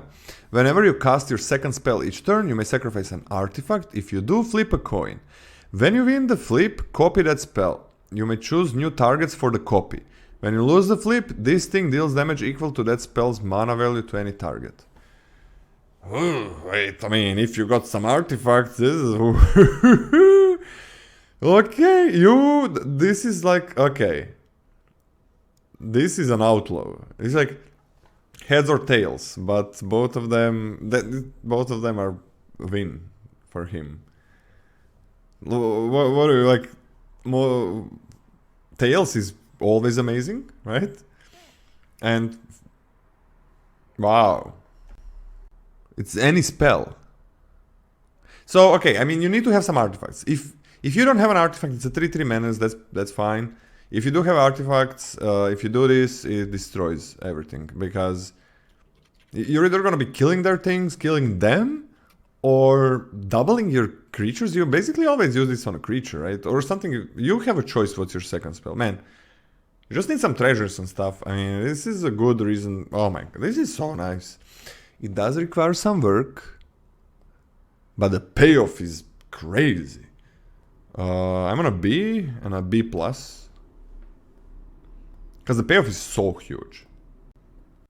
I like BP plus. Okay. Bruce Tarl, Roving Rancher, 2 red white for 4 mana for a legendary creature. It's a human warrior. That's a 4/3. Other creatures you control, oxen you control have double strike. Whenever Bruce Tarl, Roving Rancher enters the battlefield or attacks, exile the top card of your library. If it's a land, create a 2/2 white ox creature token. Otherwise, you may cast it until the end of your next turn. Yeah, so you get immediate board impact for 4 mana. You get you get an immediate effect for 4 mana, right? You either draw a card or impulse a draw, or get a 2/2 double striking ox. 2/2 double strike is the best. Wild. Yeah, it's just absolutely wild. And then it also just generates more stuff when it attacks. Unfortunately speaking, there's going to be many boards where you don't feel like you can attack with Bruce Tarl because it has 3 toughness, which is a little small. But I don't really care about that. This card is really, really good. I take this at B+, and in color, frankly speaking, I think it's a B+. B+, and in color, frankly speaking, I think it's an A-. This is a bomb, man. That's fine. Yeah. Honestly, like any honestly speaking, frankly, if I'm gonna be real, it's the mercenary tokens on the Ox are also super strong. What, the mercenary tokens? Ooh. On the Ox? Yeah, that's super good. This is amazing. Ariette the Beguiler. For 1 and a white and a blue and a black, that's 4 in total. It's a 4/4 lifelink. When an aura you control enters the... No, when an aura you control becomes attached to a non-land permanent an opponent controls with mana value less than or equal to that aura's mana value, gain control of that permanent for as long as that aura is attached to it. This is a good entry point for new Magic players. I mean, it kind of is. It kind of is. It tells them, okay, do you think this is cool? Like, if they say, yeah, this is cool. I don't know exactly what this is, but this is cool. I would like, this is something I like. They're like, okay, go play Magic. Because there's a lot of these things. A lot of these effects, especially when you combine multiple cards. So so you attach an aura, right, for 4 mana. If you attach it to something that's 3 or less mana, you gain control of that as long as that aura is attached to it. And this is not a static ability, right? This just stays. Even if Ariette dies, you still have control over it. Yeah. Yep, that's true. Okay, what auras do we have? I don't know. What auras do we have? We have an uncommon 2 mana aura in red. Okay, never mind. Uncommon, we have a green aura and a blue aura. The blue aura taps the creature. This is useless. This is garbage. This doesn't exist. Okay. So this doesn't exist. That's not an aura. That's an enchantment. So there is nothing. There is a green card. Yeah, there is a green aura for 4 mana. That's what you can do. This text doesn't exist. So entry point to the Magic player, like, oh, what does this do in this limited set? And like, nothing. This is absolutely never gonna do anything. And they're like, oh, that's Magic. Sometimes a lot of text does nothing. That's also Magic. Yeah, nothing. It's a 4/4 lifelinker. Horrible, abysmal, unplayable. You 4/4 lifelink for 4 mana, broken. 4/4 lifelink in 3 colors for 4 mana, complete garbage, unplayable. F. This is just an F. You don't play this. I think there's an F too. Yep. Yep. Girid, Mirror of the Wilds. Red, green, white. 3 mana for a legendary creature, human shaman. It's a 3/3 with haste. Non-token creatures you control have tap. Create a token that's a copy of target token you control that entered the battlefield this turn. That's so many freaking hoops. You can copy your mercenary token. You can copy your goat that entered the battlefield this turn. It stays there, I guess. Right? So whenever you create a token, you basically get to copy it, and it stays there. This is also a non-token creature with haste. Yes. I'm trying to process all the hoops we have to jump through here. So if you play this and then you play Prickly Pear, you get 2 mercenaries basically at the cost of tapping a creature. There is a green, right? really 2 green cards here that make huge, big tokens, very big tokens. Commons, 2 commons. Yeah. So Dance of the Tumbleweeds is 1, right? Mm-hmm. Which makes a huge token, and then you get to copy that, which is fine. There's a Tumbleweed Rising as well for 2 mana that makes a pretty good Rising, token. Which makes based on your power. That's okay.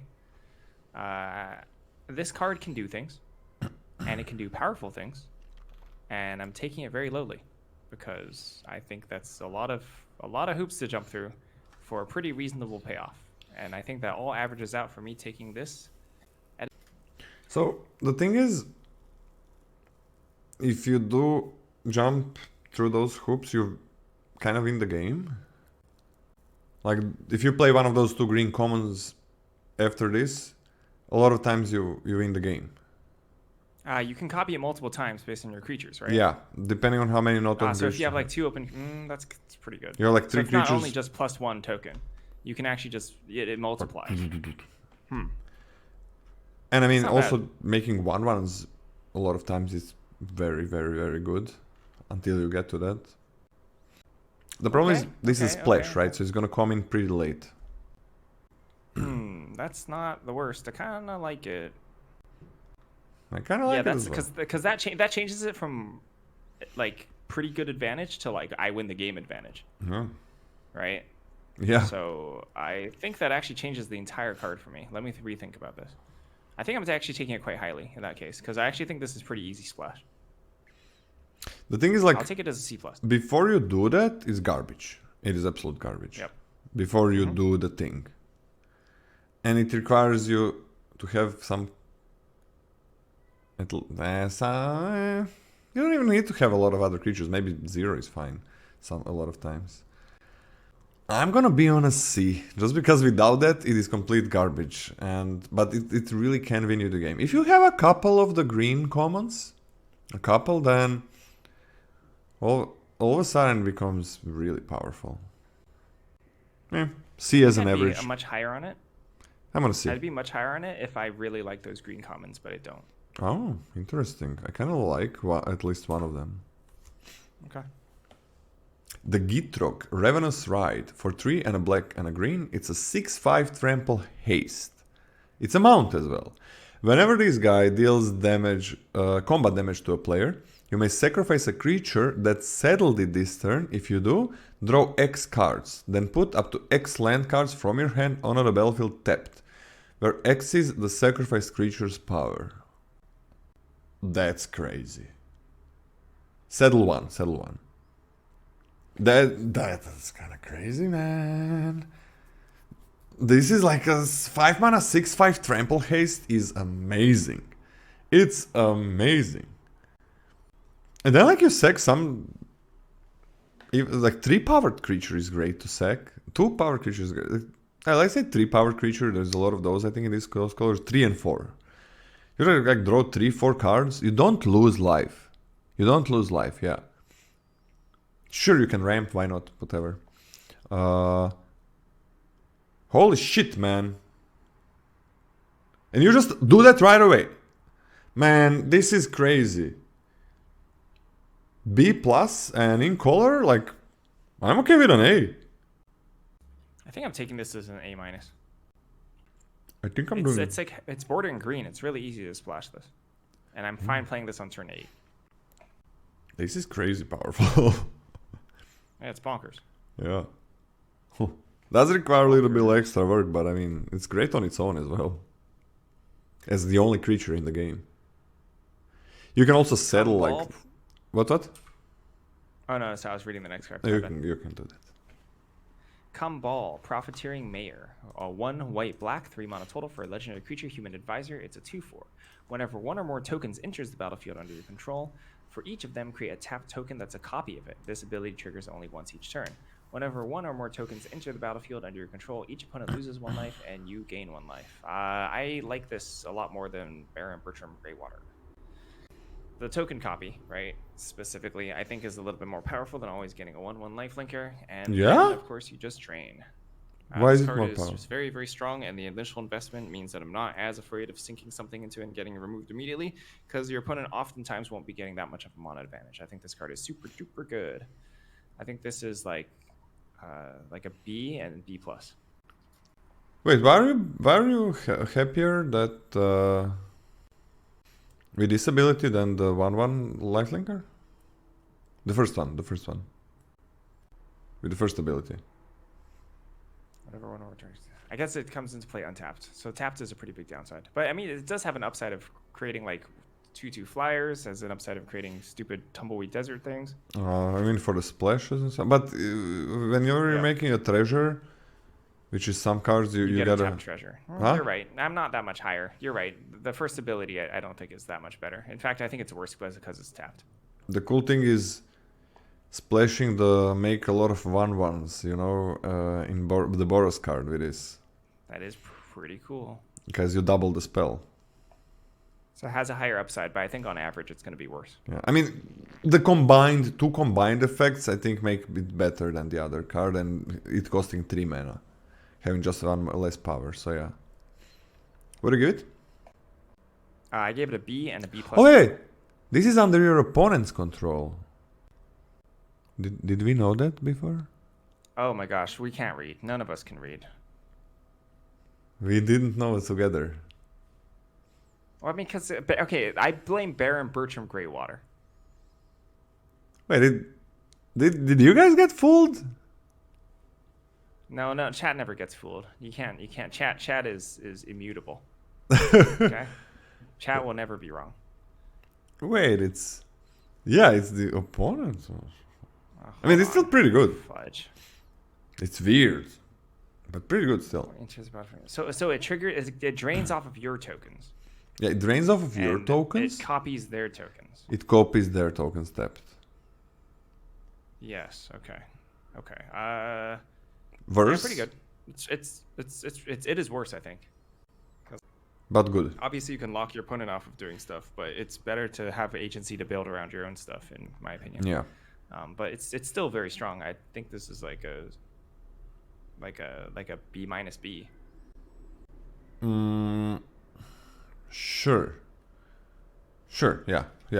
I mean, some opponents are gonna be green, so that's pretty good. Yeah, B minus B. Weird. I mean, the floor is kind of good, right? You drain a bit, but the ceiling is like all of a sudden they are not playing their spells. Okay, I'm okay with think this. the big, you know what? This is not just strictly worse than your cards being copied, specifically for the turn after you play Kumball, right? Because then like your opponent might just be locked out of playing like their prickly pear, and that's going to be really annoying. Yeah. Okay, that's pretty cool. Kellen joins up for a green and a white and a blue. You got a legendary enchantment. Man, is every one of these gonna suck? I forgot about this one, but it probably sucks. When it enters the battlefield, you may exile a non-land card with mana value 3 or less from your hand. If you do, it becomes plotted. Okay, so it's worth 3 mana at least, so for now, kinda, I guess. Whenever a legendary creature enters the battlefield under your control, put a +1/+1 counter on each creature you control. Yeah, these just suck. These are just shit. All of these enchantments are shit. This is an F. Go away. Get away, man. This thing is not worth a card. Why doesn't it draw you a card or something? What is this thing? It's horrible. It's not worth a full card. Doesn't do anything on its own. Legendary creature? Fuck is this? That's an F. What is? Fuck is that? Kellen the Kid. Green, white, blue, 3 mana total for a legendary creature, human fairy rogue. It's a 3/3 with flying and lifelink. Whenever you cast a spell from anywhere other than your hand, you may cast a permanent spell with equal or lesser mana value from your hand without paying its mana cost. If you don't, you may put a land card from your hand onto the battlefield. A 3 mana 3/3 flying lifelink is good. A 3 mana flying lifelink for 3 colors is not that good. Whenever you bring something off the plotted effect, you can also double spell with it if you have something in hand. Kellen on its own doesn't give you more gas. So you definitely run the risk, especially if you play Kellen later, because it's your splash card, of just not having enough stuff to put onto the battlefield. I don't like Kellen. Like Kellen. I think that splashing for 3 mana flying lifelink is okay. It's like okay. Specifically because like in the late game, 3 mana flying lifelink for 3 is not the worst card in the world. So I don't think this is stone unplayable. I think it's D-. D-, exactly. Like, you don't want to mess up your mana base for this. If you already kind of have great mana base and you're already splashing that color, sure, put this in, I guess. It's not enough. This is not enough. I don't think mana is that good in this set, so not enough. Bye-bye. D-. 3/3 flying lifelink is not good as a splash. It's good card when you can play it at a decent amount of time. Laughing Jasper Flint. For 1 and a black and a red, it's a 4/3 lizard rogue. Creatures you control but don't own are mercenaries in addition to their other types. At the beginning of your upkeep, exile the top X cards of target opponent's library, where X is the number of outlaws you control. Until the end of turn, you may cast spells from among those cards, and mana of any type can be spent to cast those spells. What the hell is this card? What is this? 3 mana? This is 3 mana. This is 3 mana 4/3. That's a lot of card advantage. Wait, you can cast anything? Spells? No, you cannot play lands. You can cast spells. Target opponent's library, so also you're committing a crime as well. Man, this does everything and has great stats and has like infinite card advantage. And you're also maybe gonna mill them. Like if you can't win somehow, I don't know. What? I mean, it does require you to use the mana. It can be killed by a lot of things. Doesn't do anything when it enters the battlefield, but come on. This gotta be an A-. It's 3 mana. It's 3 mana. You need an outlaw, but this is a rogue. This is an outlaw. Yeah, it's at least one. It's at least one. And in these colors, you're probably gonna have like 3 or something. And then every single creature that you play from their deck is gonna be an outlaw. So you're gonna be exiling even more things. Like even if you're not casting all of them, you just have a huge advantage from their deck and you're still drawing your cards. What is this? A-. A. I'm on a straight up A. AA? Yeah. I'm taking this as an A. Yeah, AA. Like you just always play it. AA. What's Holy wrong with moly. This doesn't need to snowball, but it snowballs. But what the hell? Woo. It's not the best card in the set, for sure, 100%. But it's kind of like crazy for a 3-drop. It's a 3 mana. And then we get like, okay, we got this, right? In 2 colors. And then it's like, Kellen the Kid. It's nothing but a flying lifelinker for a 3/3. I mean, which is kind of good, right? But that's it. For 3 colors. It's 2 colors. This could be 3 color and it would be amazing. Okay, let's go next. Lila Undefeated Slickshot. 1 blue, red. 3 mana total for a legendary creature, human rogue. It's a 3/3 with prowess. Whenever you cast a multicolored instant or sorcery spell from your hand, exile that spell instead of putting it into your graveyard as it resolves. If you do, it becomes plotted. Is this like... This is like a couple cards of the set. We're talking Slickshot, right? We're talking, you know, you were talking about the is it draw, deal 2 damage, and we're talking like the Simic draw 3, right? Is that all we're talking here? Oh, there's like the Golgari one that brings something back. So that ability is almost negligible, I think, almost negligible. But this is a 3 mana 3/3 with prowess. Yeah, that's pretty good. That's pretty good. That's very good. So I think I'm taking this at like a C-, and in color it's like a B-. I mean, it's... Wait, what if you cast the X spells? The form a posse, you know? Then the next form will be 0. The next form will be 0? Yes, the next form will be 0. Oh, that's kind of shit. So what do you have? Like, what do you realistically have? You don't have a Golgari card. No. That's not the realistic thing. Like playing this first and no. So what do you have? The Simic and the Is It one are pretty realistic. Yeah, the Simic is it obviously, yeah, and Simic one that's really good. Oh, that's it. Yeah. Okay, this is a 3 mana 3/3 prowess, and it doesn't get any grades that it's maybe sometimes gonna be better than that. Doesn't get any grades. I mean, yeah. Organic chicken. Yes, what Organic Chicken said. Don't forget about breaking news cards. There are uncommon hypothesis sizzle. Yeah, the payoff. There are some of these things. Yeah. Yeah. Maybe it gets like a third of a grade up, like going from a C to a C plus, and in color to... Okay, A B minus? It's pretty good. Like I'll write you down for C.33. C, C plus. Third of a grade is like going from C to C plus, right? There are 3 grades in I see. That's what you're saying. Okay, Yeah. got it. And B minus in color. I mean, 3/3 prowess is pretty good in color. How often do we see those cards? Every single pack is gonna have one breaking news. Yes. So it's a big deal. It's a big deal. Yeah. So there's 2. We haven't talked about this in the entire set review, which is probably a huge mistake on our part. We didn't even talk about this.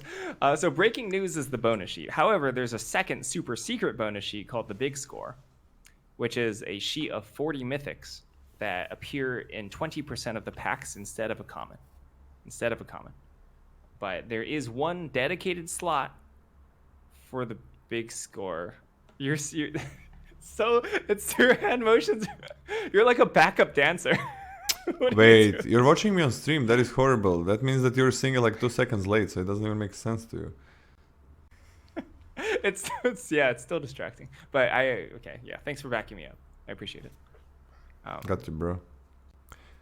But yeah, so 20% chance for the Big Score, mythic, and every pack has a breaking news card. The gimmick of the breaking news bonus sheet is that each card, every single card in the breaking news sheet commits a crime. That's the point. Oh. Really? Oh, you didn't know that, Lola? Yeah, But, you didn't know. Oh, you didn't, News to Lola. Didn't connect the dots there. Okay, every single one commits a crime. And yeah, everything was... Yeah, it makes sense now that you say it. Everybody's learning. Okay, whatever. It's nice. That's nice, right? Great. Yep. So, next. You read it. I gotta run to the bathroom real quick. Oh my goodness. We had break already. It's a pee-pee. Malcolm the Eyes. Mute your... We're gonna hear Lola peeing. Malcolm the Eyes, blue-red for 2 mana for a legendary creature, Siren Pirate. It's a 2/2 with flying and haste. Whenever you cast your second spell each turn, investigate.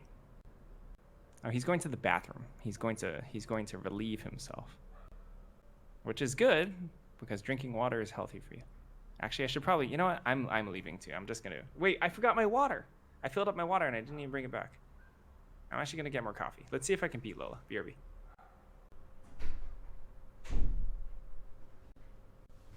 Okay. So, did he read the card, guys? Did you read the card? So, I don't know. This is a great card. Flying Haste is amazing. B minus in color, like a B plus probably. It's an amazing clock. It's gonna give you card advantage later. Yeah, it's good. Early good. It's great. Yeah, B minus B plus. B minus B plus. I'm down for that. Pretty stinking good. Marchesa, Dealer of Death. For a blue and a black and a red. Man, all these fuckers are 3 mana. It's... For limited, like you want them to be 6 or something, because that's when you're playing them, probably. And then they're stronger. 3/4 human rogue. I'm going to derail the set review because we definitely need to take more time on it. I'm going to ask you, are you upset with WotC right now? Why? For these cards. For these 3 mana cards. Yeah, I don't know what these 3 color cards are for limited, but they are rare, so it's fine. If these were commons, uncommons, I would be upset. Okay. But they You don't really feel like are... WotC's throwing you under the bus for commander players? For rares and mythics, that's fine. That's okay. Okay. Sounds good. That I'm completely fine with it. I'd rather have this than every rare breaks the game. And then you got a splash, and whoever plays first. I'd rather have this. This is fine. Like people, I guess we cannot have a lot of bad commons anymore that are just like horrible, unplayable or something, and uncommons because there are less, especially commons. Right? There are less commons. So now they're putting like rares, that's completely fine. I mean, it's gonna be like a filter, survival of the fittest. People see like, oh, 3 colors and a lot of text, man, it's pretty good. And they mess up their mana. They play it like on turn 6-7, and it's not pretty good then, and then I win, so it's fine. But it's rares, and we see more rares per pack, so that's kind of fine as well. Yeah, the uncommons are kind of pushed. We're gonna get there.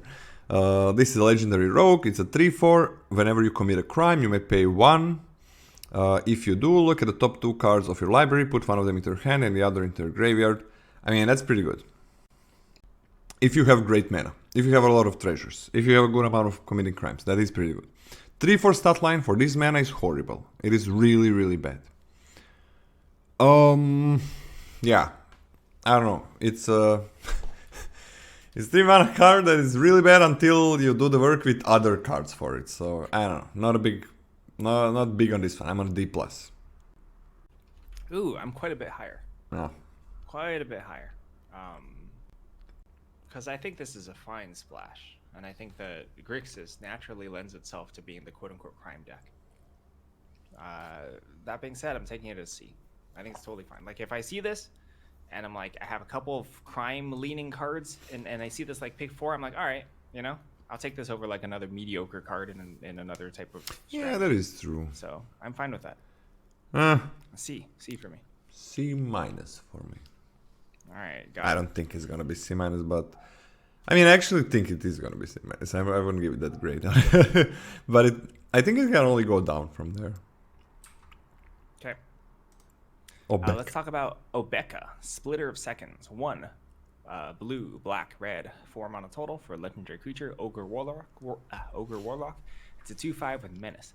Whenever Obeka, Splitter of Seconds, deals combat damage to a player, you get that many additional upkeep steps after this phase. What a wild line of text for a standard legal set. Unreal. Wait. I almost, yeah.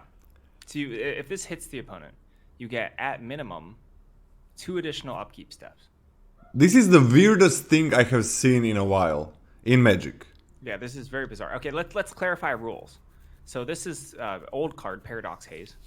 Gave you additional upkeep steps. What this doesn't do is give you additional draw steps. No. So let's be real. This is not a draw 2 effect. This is just only things that trigger on your upkeep. This doesn't even untap, right? It doesn't even untap your creatures. Does not untap you. It's just only the upkeep step. The upkeep is nothing except see what triggers happen, right? If you have things that it is literally the only thing that happens is triggers the things that trigger on upkeep. When I get bored one day, I'll probably look through the set and see what this works with, but this is an F. Yeah, well, fuck it, man. What is this, man? These 3 color cards, I don't know, man. They've been doing this in the last set as well, and it's been fine, right? You've been having these 2 color, 3 color cards, whatever, rares. 2 color, 3 color rares, which were garbage or whatever, or it were like, I guess I play them or something. And then you had like single color rares, single color mythics that were completely broken.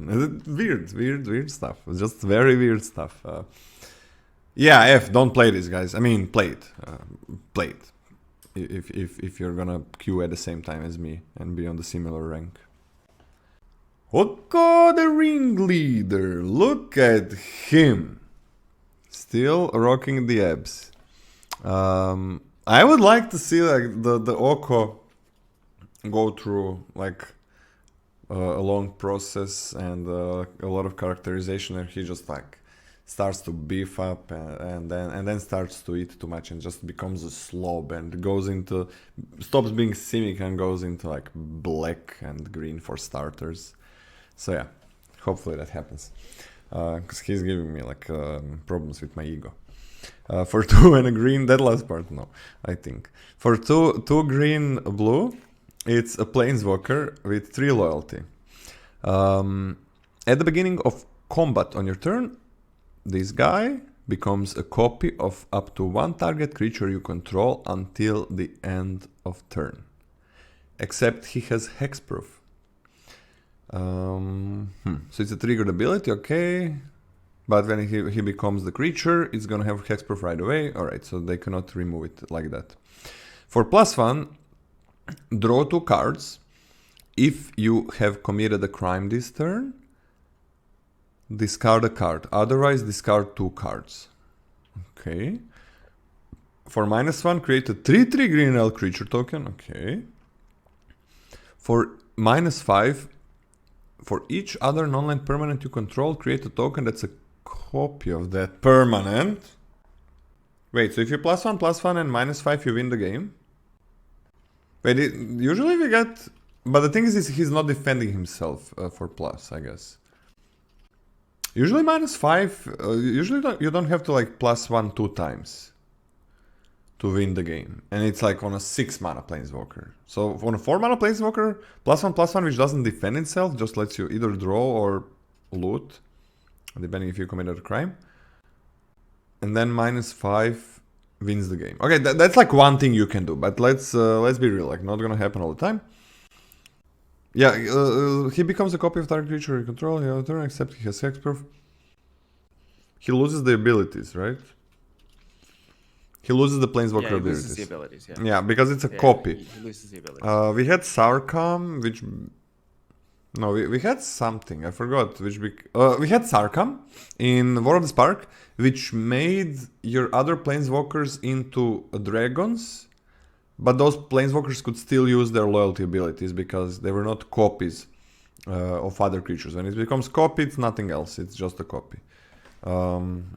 Unless it says with this ability, blah blah blah. So it loses. But you can just use plus, minus on your first main phase, and then like get in with a flyer or a big creature. I mean, that is, Jesus Christ, man, this guy's good. This guy's incredible. If you target the creature and it dies in response, your Oko will just not copy it, and the ability will fizzle. That's fine. So it won't. Your Oko. I mean, in chat we were saying that Oko is good. Stop the press. Yeah. Wait, this is incredible. Like you attack with it if it has evasion or if it's huge or even if it's not. Like I don't know. Like this is incredible. It's like -1 for a 3/3 is big. But +1 2 times, -5. If you have a board advantage, use +1 2 times and -5 and it's over. Basically always it's over. Man, this guy's crazy. I'm just A. I'm fine with AA. Yeah, it's so good. I don't care what color I am. It's kind of like I don't have to be Simic at all. Yep. Pillage the Bog. Pillage the Bog is green-black for 2 mana total for sorcery. Look at the top X cards of your library, where X is twice the number of lands you control. Put one of them into your hand and the rest into the bottom of your library in a random order. And you can plot it for 1 black-green. So the plot is actually more expensive than just casting this initially. I didn't realize Anticipate was a rare now, but this is hard to cast Anticipate. I think this is a D-. What do you think this is? And another. And in color, I think it's a D-. Yeah. This card is not very good. Yeah, I think it's an F. So so you draw this on turn 6, and you have 6 lands. You look at the top 12, you know, like clap, I guess. That's an F. That's sounds like a D- to me, but I don't really want to fight about it. You can give it an F. That's fine. Yeah, really thank you. Like, why? Why do you want to like? So, I mean, like, okay, sometimes you just need to react. If you need to react to something specific, find a specific answer to something. Sometimes your deck is naturally going to have power spikes, right? And you will have card selection to pick out your power spikes out of your deck when you look at the top, whatever amount of your cards. It's very bad. So the problem is like, okay, sometimes we get, there's an impulse, right? So this is sorcerer speed. That is so big. Yes. Not instant. It's huge. So that's first part. Second part, there is no Golgari spells archetype. So it doesn't work with anything. That's it. Like no synergy, just trying to get something and making it cost 2 more. Yeah, I just don't think you put this in the deck. I mean, okay, let's give it a D- from me as well. Like, if you have a, okay, you have 2 game-breaking bombs, and there are more rares in this set. Okay, you have 2 game-breaking bombs. Okay, you played. Man, it's horrible. Okay, D-, I don't know. D-, yeah, sure. That's... You're in such pain right now. Just thinking about it puts you in so much pain. I don't even know why. Ragdos joins up. For 3 and a black and a red, it's legendary enchantment. When it enters the battlefield, return target creature card from your graveyard to the battlefield with 2 additional +1/+1 counters on it. Alright. Whenever a legendary creature you control dies, this thing deals damage equal to that creature's power to target opponent.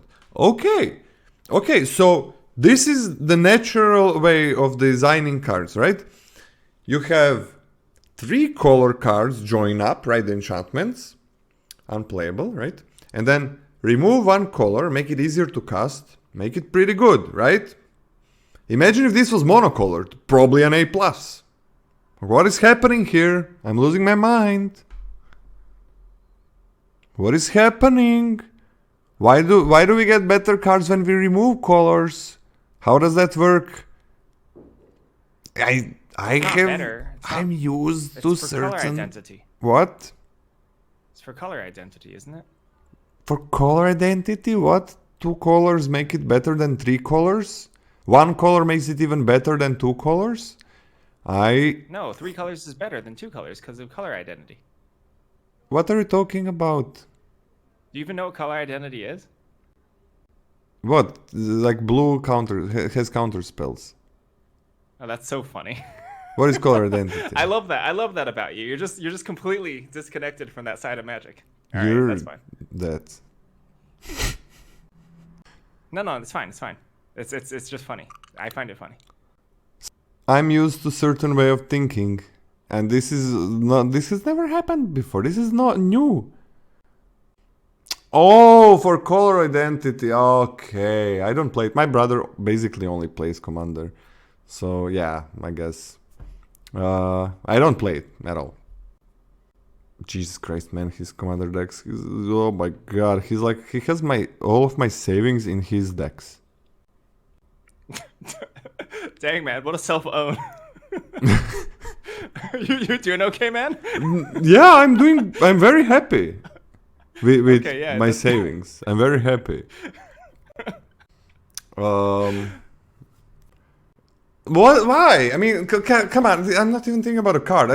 Color identity. Color identity. So this is why you asked me, like, am I mad at what Wizards is doing? I'm losing it. I mean, kind of. I mean, like, they're literally designing cards for a format that you're not playing. That's true. I mean, but still, it's even that doesn't even make sense for Commander. Like, you're not gonna have what you're gonna have these enchantments as your commanders. That's true. The enchantments don't. The color identity argument doesn't matter for the enchantments. Oh my God! You were laughing. You were all laughing. You were all laughing. Yeah, we're laughing at you because it's fun to laugh at you. These are enchantments, yeah. You were all fucking laughing, you pieces of shit. You, derp, DMS player, You're okay. You're okay.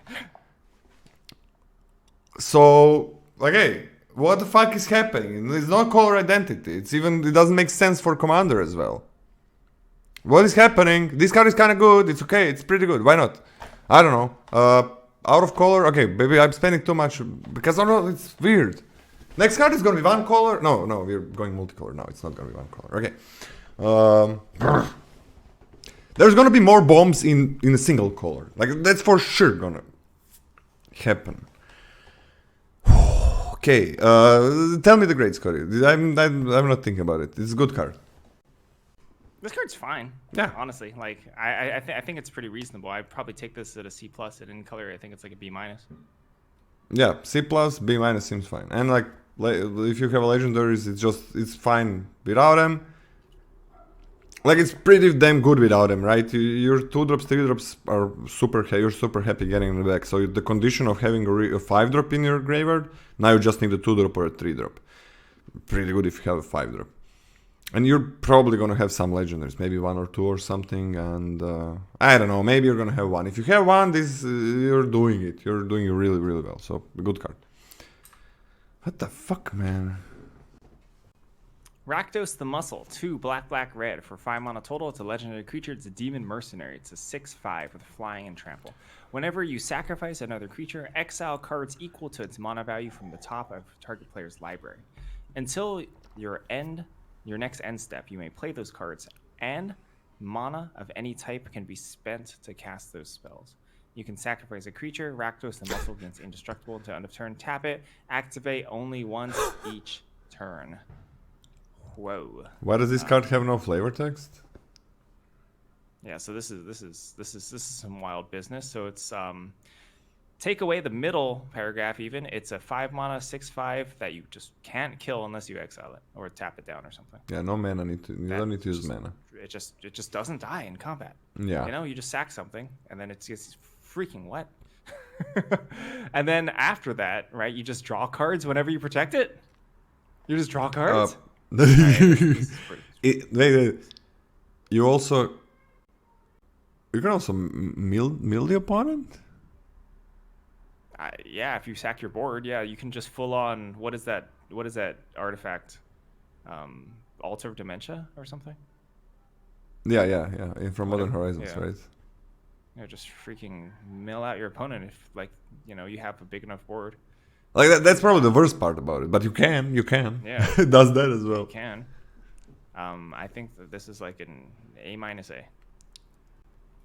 Equal to its mana value, right? And it commits shoot, it's not just 1. Oh, you think it's? Oh, you wait, that's pretty real. No. It's like it's never 1, except for token. Oh, it is actually Altar of Dementia then. I think isn't Altar of Dementia power?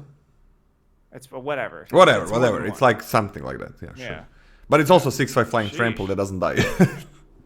This is absurd. Yeah. I mean, aren't you just gonna be? Oh, activate only once per turn. Okay, the last part you can only activate once per turn. Which sure. You're just gonna be doing the last part, right? I mean, until your next, you're just gonna be doing the last part to get a ton of cards, right? I mean, if your opponent's tapped out, especially. Yeah. On your turn after the attacks, or on the end of their turn. You just like say, okay, I don't need this 2-drop or a 3-drop, whatever. Let's give me like 2 or 3 cards. What do you give it? You take their 2-drops and 3-drops, and then you do the same thing. This is good with Act of Treason. Yeah. This is a combo with Act of... So if you have Act of Treason, this is like really good. Like it's actually good if you have Act of Treason. Yeah, otherwise it's just crap, right? Yeah, like, that's what you're saying. There is like few more things that make it good. Like if you are playing 40 cards, it's pretty damn good. It's like broken. It's like the best card in your deck. Now you gotta get to that point, right? You gotta get to that point. You gotta put those cards in your deck. Yeah. 40. You gotta register for the tournament. Gotta not have a stroke during the draft. What do you give it? Like A+? I mean, I don't even want to go down. Like this is so powerful. A+. You kind of remove five cards from your deck, or 10 that you already drafted, just to be able to play this card. Completely switch colors. I mean, right? Yeah, A+ sounds better. Yeah. This is a card. Beao is stronger? Yeah, it is. Wait, is it? It is. Me? I don't know. Riku of Many Paths. Green, blue, red. 3 mana for a legendary creature, human wizard. It's a 3/3. Whenever you cast a modal spell, choose up to X, where X is the number of times you choose a mode for that spell. You can exile the top card of your library until the end of your turn. You may play that card. Put a +1/+1 counter on Riku of many paths. It gains trample until end of turn, or create a 1/1 blue bird creature token with flying. What is a modal spell? A modal spell is something that you have choices in terms of what options you have. Like, okay, so like for example, the red. This is a problem. This is not my fault. This is the first time Wizards has put this on a card, and I don't like it. It has options. Honestly speaking, it's kind of displayed on this card, right? The fact that it has like the little bullet points to mark the choices that you are able to take. Spree specifically is a modal spell, right? This is a model ability. This is a triggered model ability. Sure. Yes. So this is a modal ability that that models what a modal spell would look like. I don't want to talk about this anymore. Look, after your explanation, people are gonna come like to pre-release, and they're gonna be like, "I'm choosing to play this card instead of my other cards."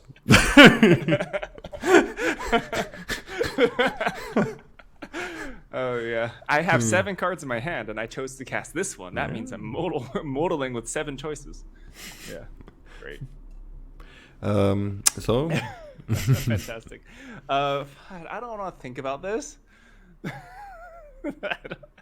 So spree is there's some common spree cards, and frankly speaking, triggering this a couple times is pretty powerful.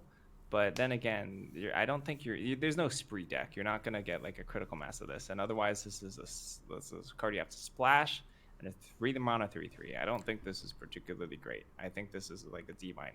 yeah, unkillable, infinite card advantage, gonna kill you in 2 or 3 turns. 2 colors.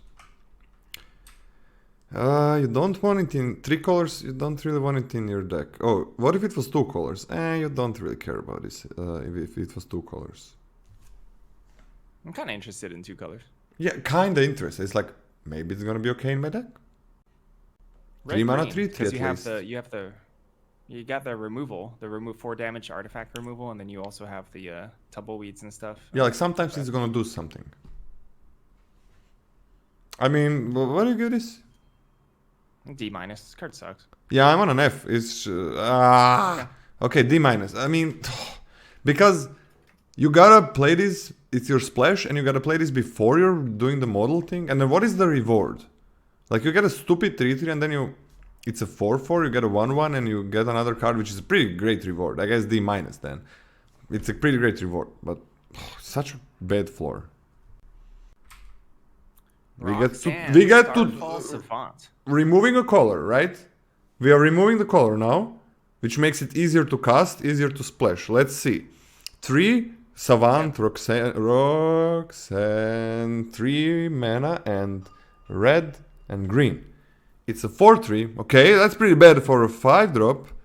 But let's see, whenever it enters the battlefield or attacks, create a tapped colorless artifact token named Meteorite, which usually costs 5 mana, by the way.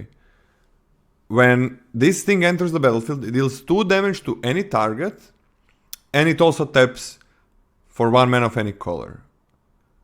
And whenever you tap an artifact token for mana, add 1 more mana. Okay, it doesn't like just win you the game outright. It doesn't do that. Okay, alright. That's nice. I don't know, man. This 3-color, I actually kind of don't. I would like to skip these stupid 3-color cards because they're irritating. Like usually 3-color cards are better than 2-color cards. What is happening? Oh, do you know what color my dad is?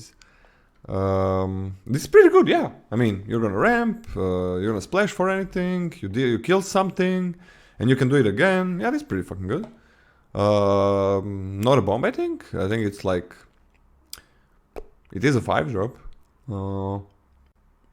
I mean, B- and in color like a B or a B+? What do you think? I'm pretty decent amount higher on you than this. Actually, but first, the important question is, do you know why she's called Roxanne? Cause she's a hooker?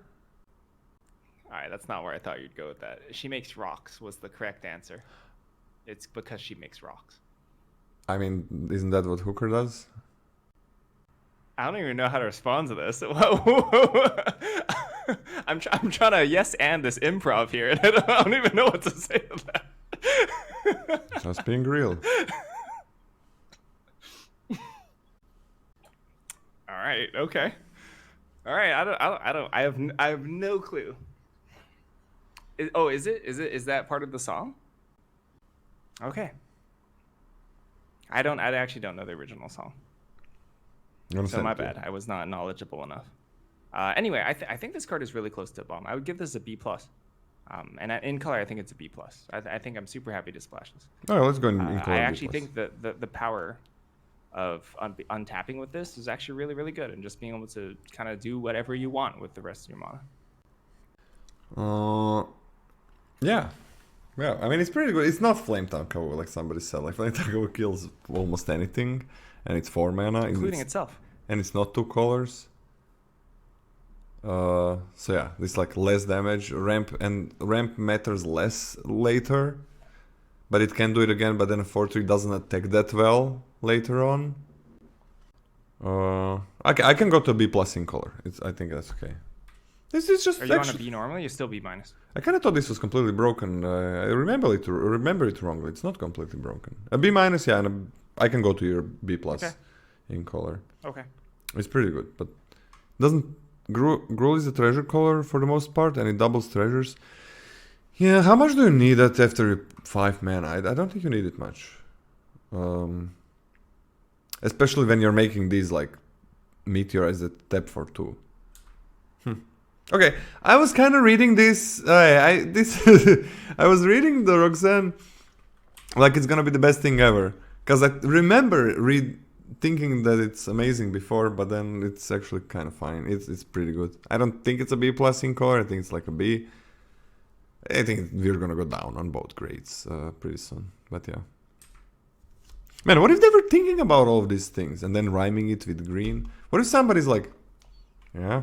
People, that's what if they've been like? I mean, pretty good. I would like to talk with people that made these cards and the names and stuff. That would be really cool.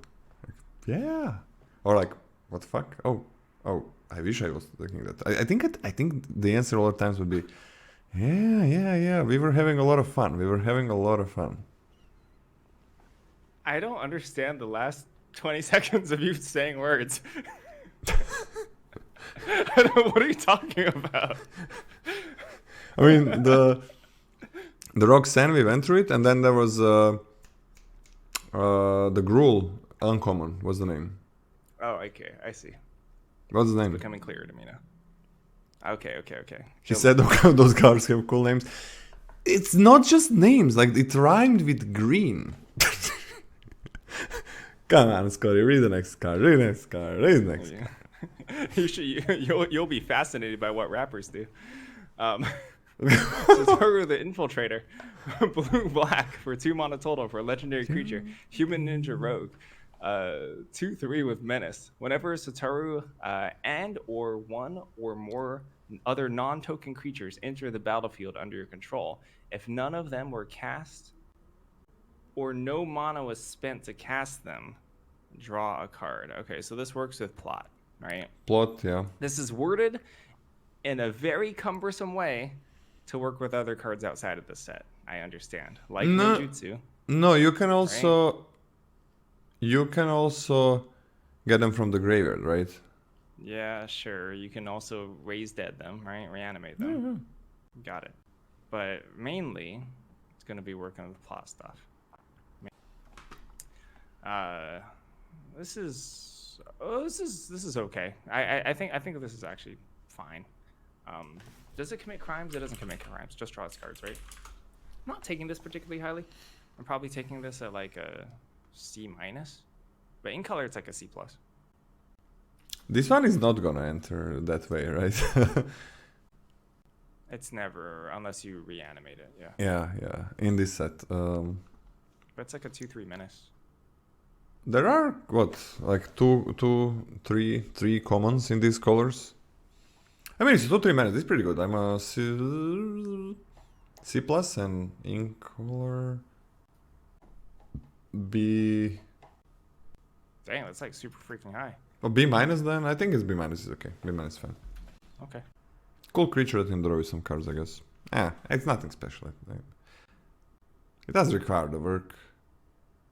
Bounce your opponent's O-ring? What? Yeah, what third? Oh, blink! Come on. Okay. Okay, Selvala, Eager Trailblazer for 2 and a green and a white. It's a 4/5 vigilance. Okay. Whenever you cast a creature spell, create a mercenary token. And you can also tap this girl. You can tap it, choose a color, add 1 mana of that color for each different power among creatures you control. Yeah, okay, it's a great body for a 4-drop.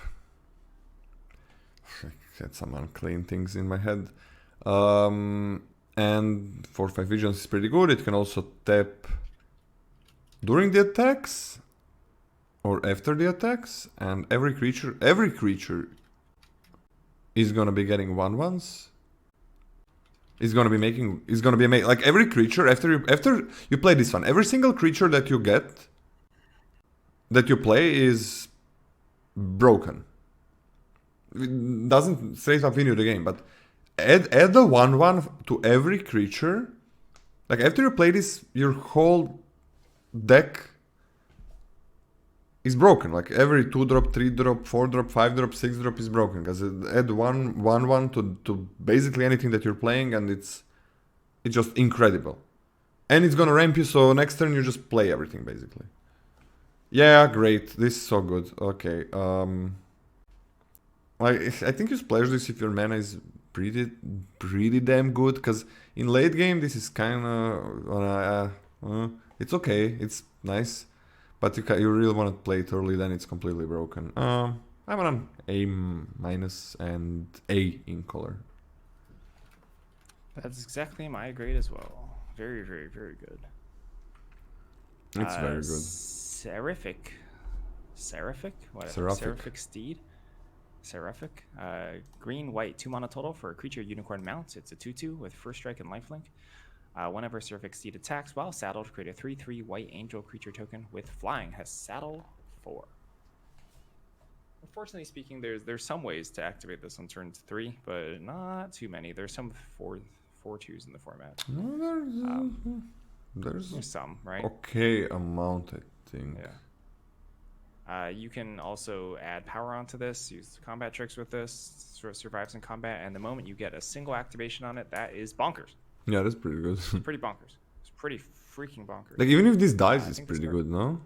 Yeah, it's not. Like, even it's if not you, bad. If you chump attack with this, it's fine. You gain 2 life, and you upgraded it to a 3/3. Fine. Yeah, that's that's not bad. Pretty good. That's like the worst thing. Good.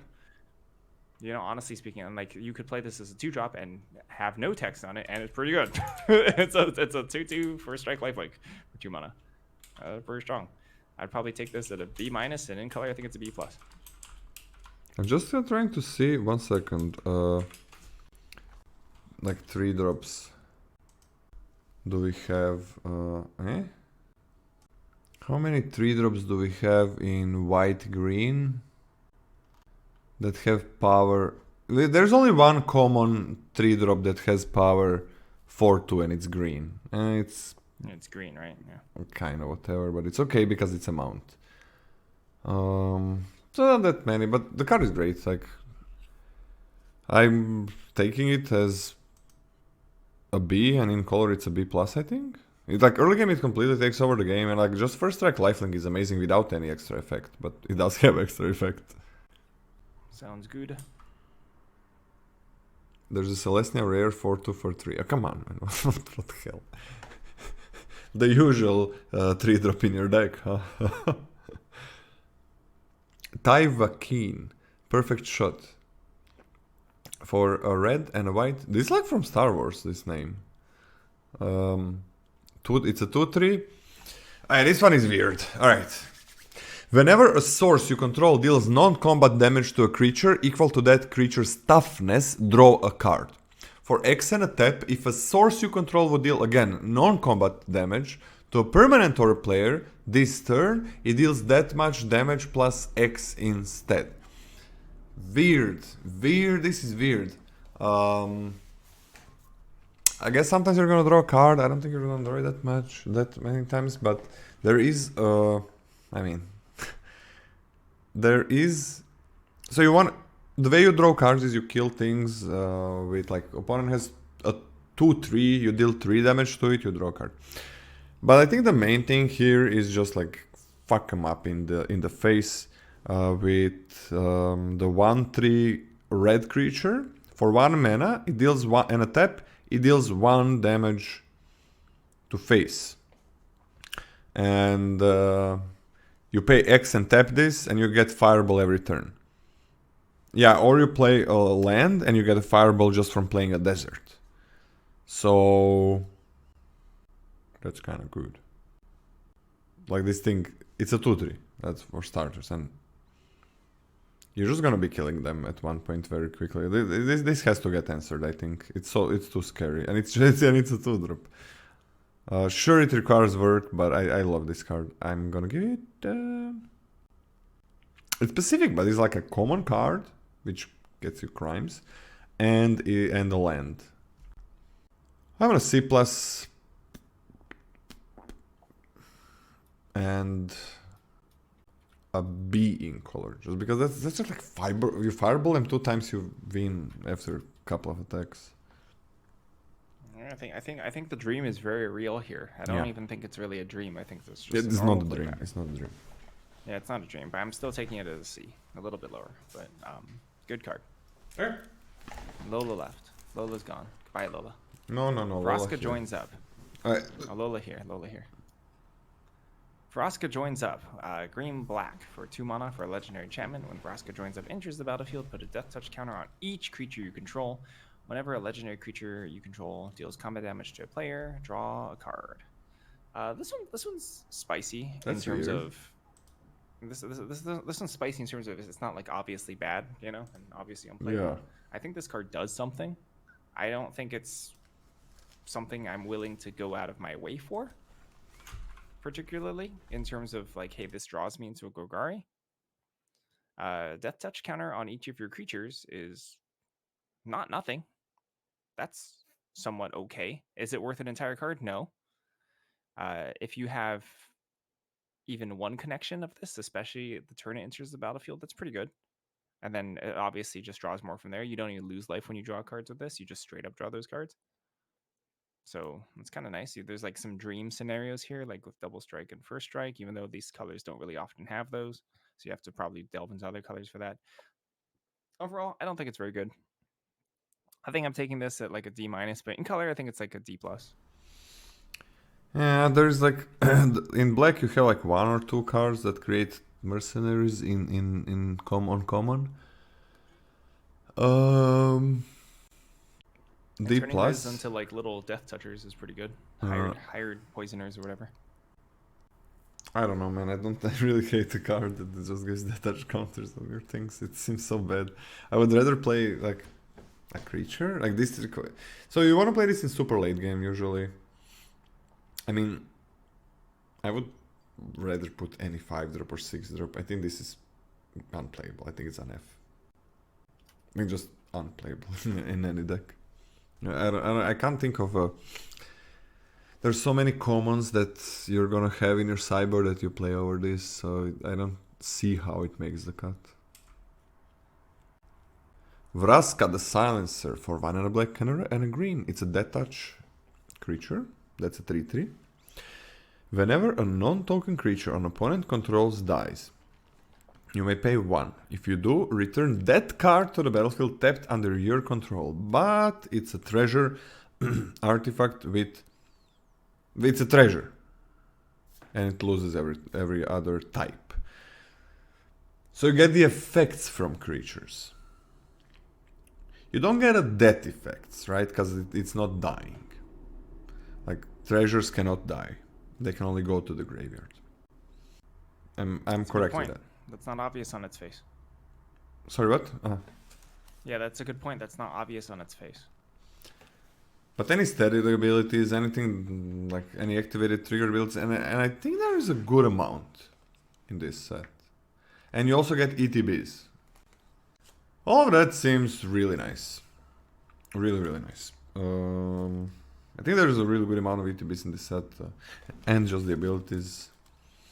I like this quite a lot. I'm taking it as a B- and in color, I think it's like a B+. Yeah, I think B+ in color is perfectly fine. And I think B- out of, or taking it as a B- sounds good to me too. And I think this set has a lot more of these abilities tied to creatures than other sets. That's how it feels, like so much text. Wily Duke. Atin